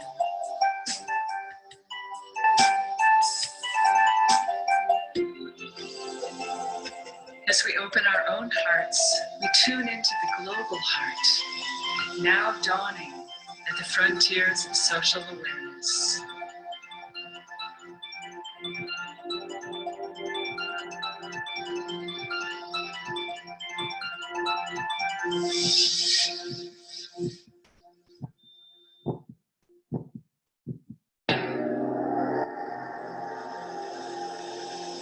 From the balance of the heart, we now move into the blue lotus of 16 petals, located in the throat, called Vishuddha, which means purification.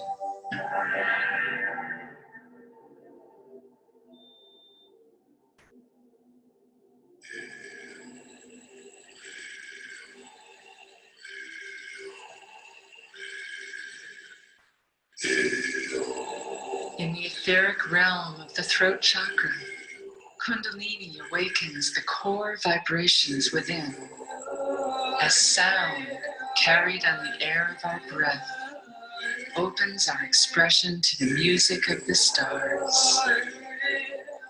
Listen to the murmur of the voice within.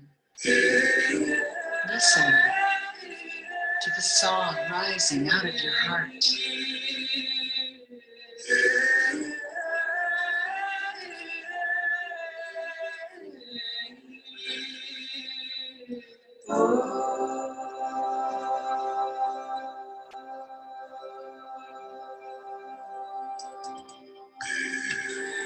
From the primordial Om, vibration ripples through all of creation, resonating, expressing, harmonizing, synchronizing, opening our voices to sing our truth into the chorus of life.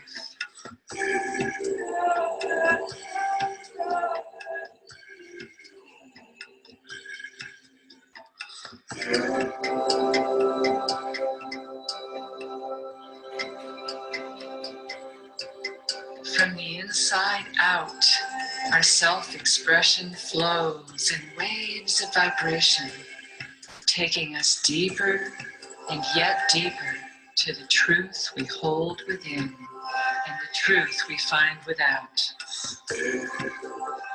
From essence into vibration, to sound, to language, communication, and expressions of creativity.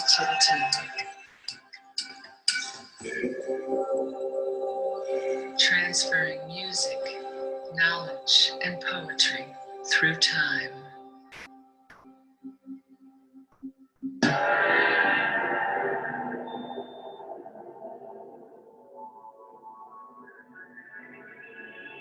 As the fifth chakra vibrates within the throat, we move up to the brow chakra, a lotus of only 2 petals called Ajna, which means to perceive and to command.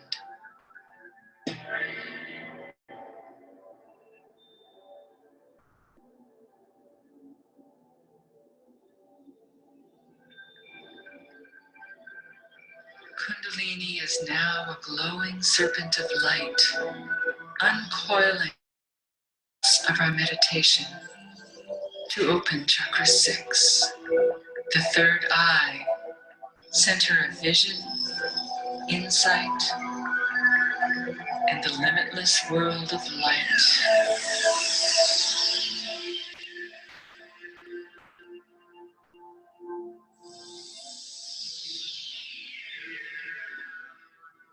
The 2 petals of this chakra bring resolution of duality to the single pointed focus of the third eye.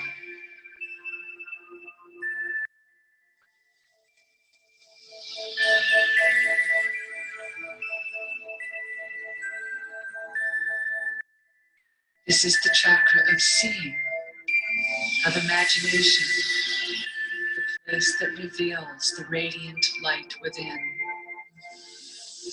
Focus your consciousness on this center to find insight, to seek vision, to bask in the eternal beauty of the inner world.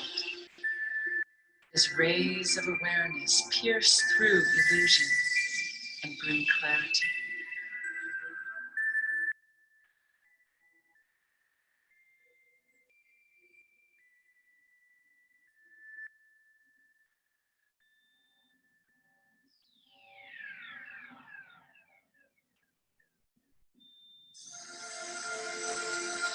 As the third eye opens between our 2 physical eyes, we enter the deep meditation that reveals the light within.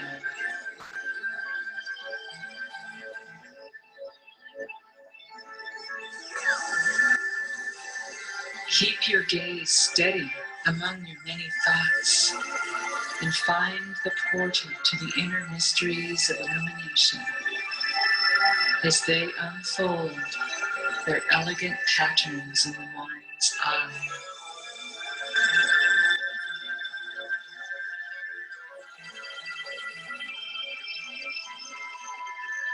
Follow these patterns to discover and achieve your dreams. Seek your guiding vision within the quiet stillness of your inner world.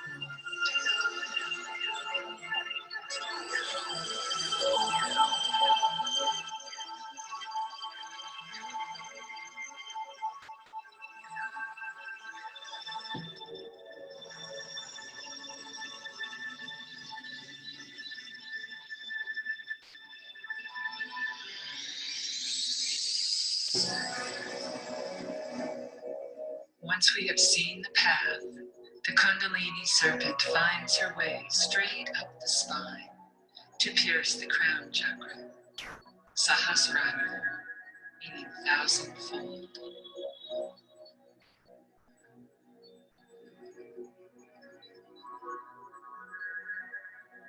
Fully complete from base to crown, the 7th chakra can now blossom forth as the 1,000-petaled lotus of infinite awareness, emanating from the dimensionless point of consciousness within.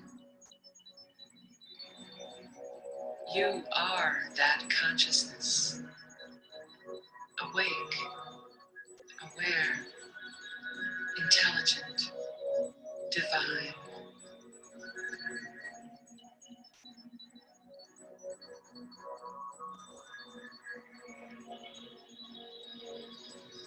Ever unfolding into infinite awareness, the nature of consciousness has no limits.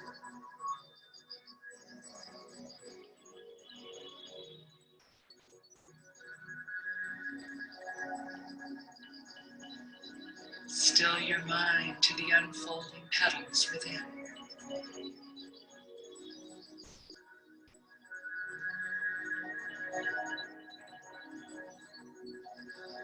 Witness the unfolding sparks of illumination.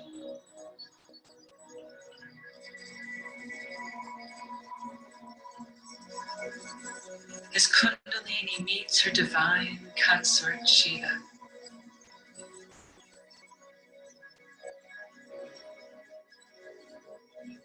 Shiva, who gives birth to stars and takes you beyond the lower realms to journey to the heart of the cosmos.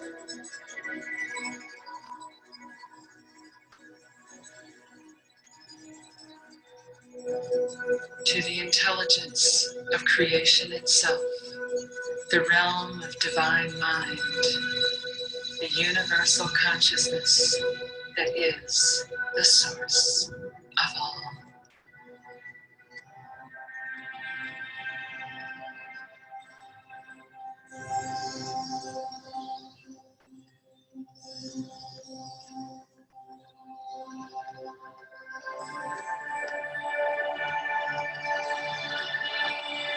And now we journey back down through each chakra once again on the current of manifestation, knowing that we have awakened the 1,000-petaled lotus of cosmic consciousness.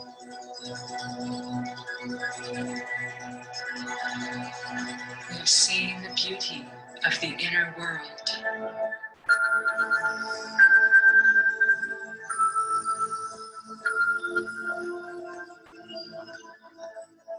We have opened our throats in song.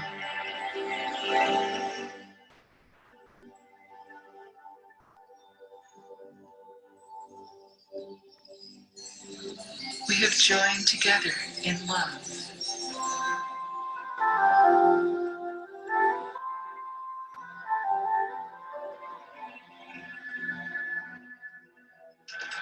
Burned through inertia into fire.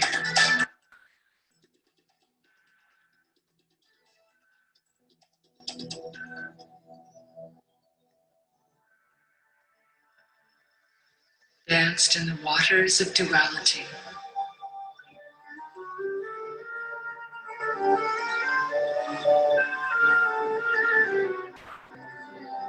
And found our way home to earth.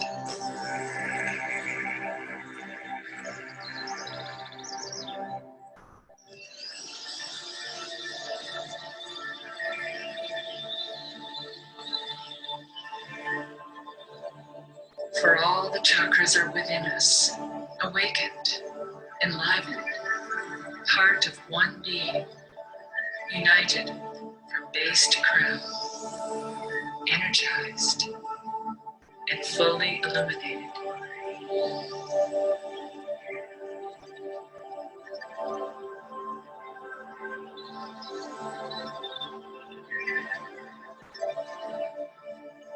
From the one to the many, and the many to the one, we are the rainbow bridge between the worlds.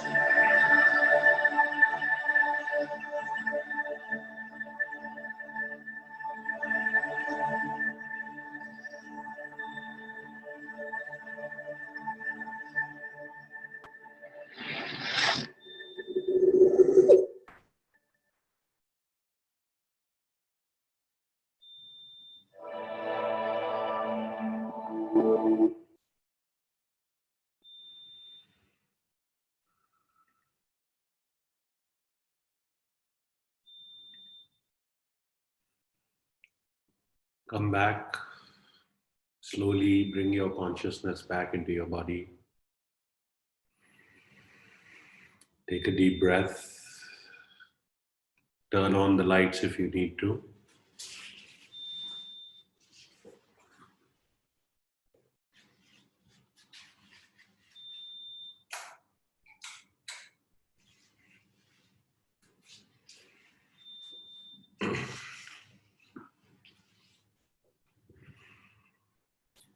Can everybody see me and hear me?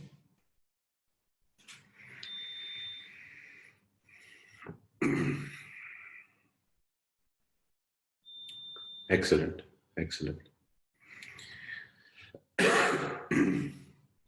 Okay, I'm just going to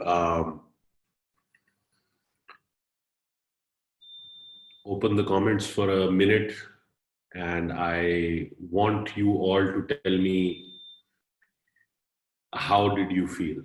How did it? How was the experience for you? 1 second, I'm trying to open these. It's not letting me.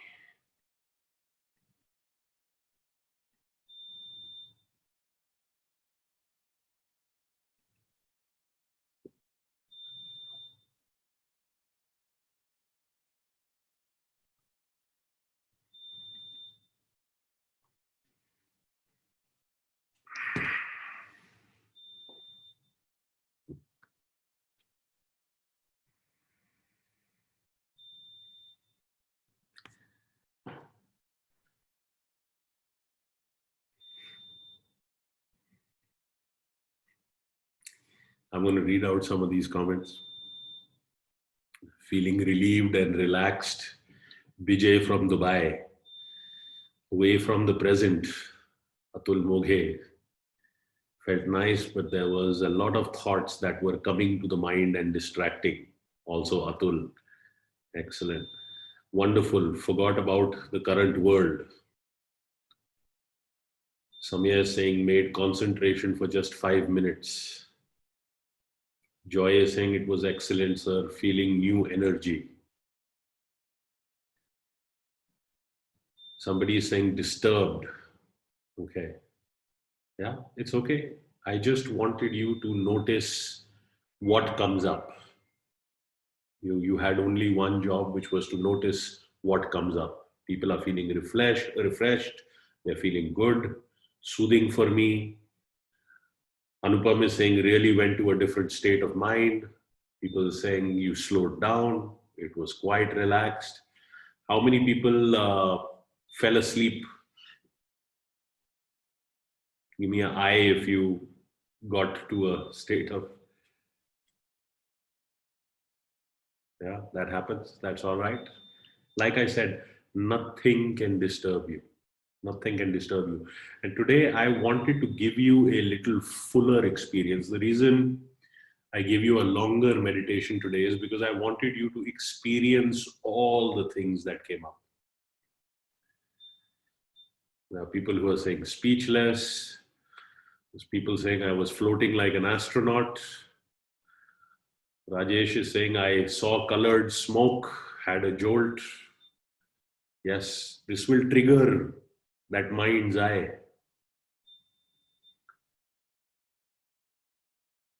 Some people fell asleep. Right. Okay, so the name of this meditation is Kundalini Awakening Process. The name of this particular meditation is Kundalini Awakening Process, and you can find it on YouTube. It's available on YouTube. I'll put the name in here in the comment box.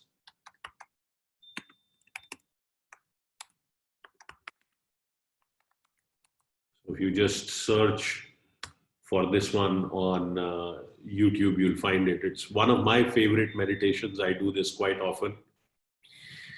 Subhashri is saying initially it was very difficult to keep my mind at one place and concentrate, was getting distracted in the beginning, but gradually I was able to concentrate and bring my heart and mind at one place. You're very welcome for the session, yes.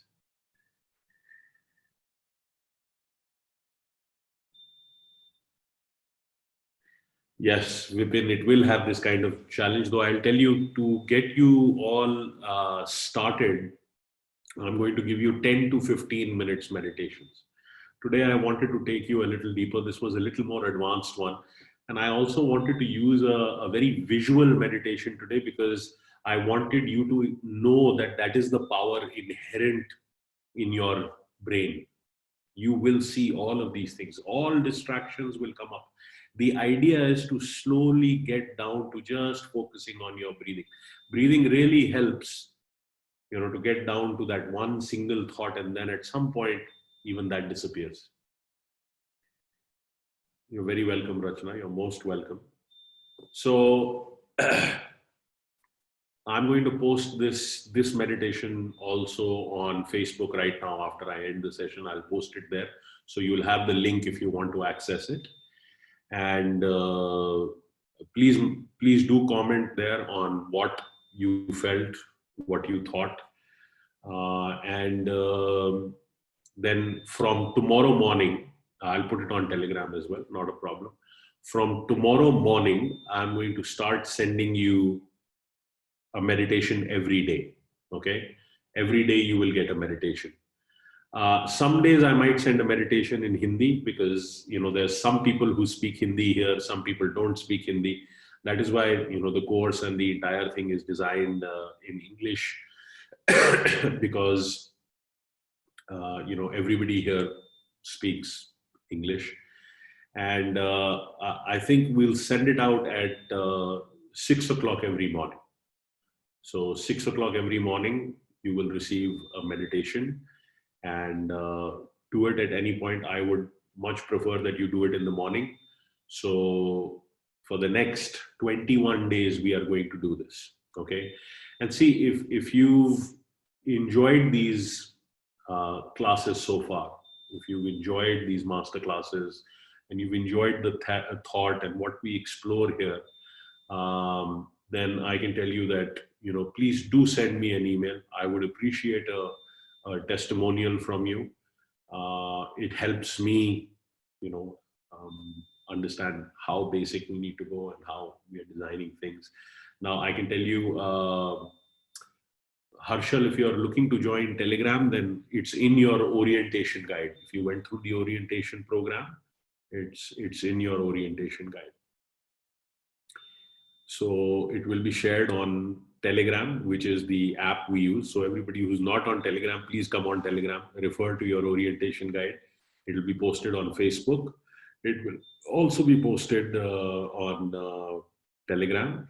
I would much prefer that you do the meditation in the morning when you wake up.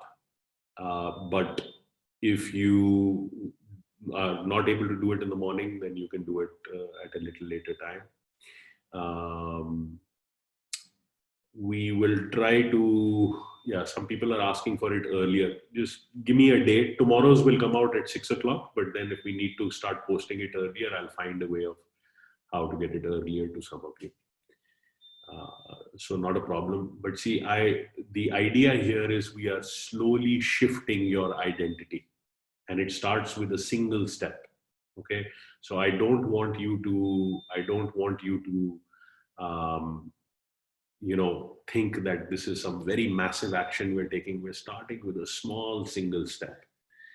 Pravesh, if you want to learn how to join Telegram, then please watch the orientation video. It tells me that you may not have watched the orientation video, or you've not consulted your orientation guide, because that has the details for you to be able to join Telegram. I take everybody through that, how to join Telegram, how to join the Facebook group and all of that. So please do that. Make sure that you do that. Every day, so tomorrow's will be finding peace in uncertain times. Tomorrow will be finding peace in uncertain times, and then every day will be a different one. And I will help you connect with different aspects of your life. Okay. And I'll just put my email in here. So please note this down if you haven't already. You have my email. My email is connect@savankapoor.com. Okay. Please do send me your email. I would really appreciate your feedback. Thank you so much, Sasikala. I really appreciate your kind words. From tomorrow, you'll get a link, which will be a video on YouTube. Then, of course, you can watch it. And of course, all of these mastermind calls, they are always put up on Teachable. So tomorrow, by 12 o'clock or so in the afternoon, you will find that this will also be, today's presentation will also be on Teachable. Gyanendra, that's a good suggestion. So maybe we'll start posting it at night so that you can do it the next day. I think that's a good suggestion. So we'll start doing it that way. It'll be easier for us also to put it up. So every evening I'll put it up so that, you know, people have it for the following day.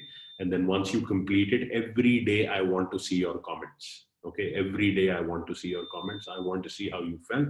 Please share that with me. Let's connect over this so that we can take some meaning, you know, back from this. And then remember, all meaning is assigned by your mind. Let me tell you right now, all of your bodies are in a parasympathetic state. Right now, the good juices are flowing. Santosh is asking where to comment. You will have to comment on Facebook, Santosh. I will post the meditation there. Once you do the meditation, then please come to our Red Diamonds Army page on Facebook and please comment there. What was your experience like? Did it disturb you? Did you find the concentration? Are you struggling? It will reveal yourself to you. Okay, it will reveal yourself to you. Yeah, Sandeepan, there is a group called Red Diamonds Army. So if you search for that group on Facebook, Red Diamonds Army, you need a password to join it. These are all of the people who have been in the program for a while, who have not followed it the way they should be following it. So you're missing out on the experience. That's all I can tell you. So please do join it so that you get it. Thank you so much, Tausif, for your kind words. I appreciate it. Thank you so much. Excellent. And guys, let me tell you, if you want to experience more of me, if you want to go deeper with me, okay, if you want to understand the baser philosophies even below this, then I would suggest that you come into level 2. Okay, I would suggest that you come into level 2 because I'm telling you, I am I'm going to take you very, very deep into level 2. Yeah, Sadeep is saying, I didn't expect a meditation course from the career guy. That's right. Sadeep, like I said, today was a very atypical call. Today was not a very typical call. I was realizing that a lot of us, you know, we come here to this community and we feel very good and we lift each other up. We have that support and that camaraderie, but then a lot of people are not taking the action in their everyday life. And you see, as your coach, I have to find ways of getting you to take action. Okay, you have to continue to take action. You have to step into it. Okay, so you will notice all of that. Etheram is saying that, you know, my mouth was salivating. So yes, all of this, you will experience all of this. So I want you to take that first step. And in putting you through this 21-day challenge, the idea is to help you understand how powerful small steps are. And when you take these small steps, let me tell you, you could be living a very different life. All it takes is one idea, one place to connect, and life can change. Okay, ladies and gentlemen, take care. Good night. I'm going to sign off myself. Nivedita, good night. All the very best. Take care. See you, Charanpreet. Good night. Yes, I hope to see you soon as well. You're very welcome, Monica. It's been a pleasure to respond to you. Yes, I'm glad it agreed with your mother also. Thank you. That's very kind of you to say. And please thank her from my side as well. Thank you, Girish. Take care. All the very best. Take care. I'm going to sign off as well. All right.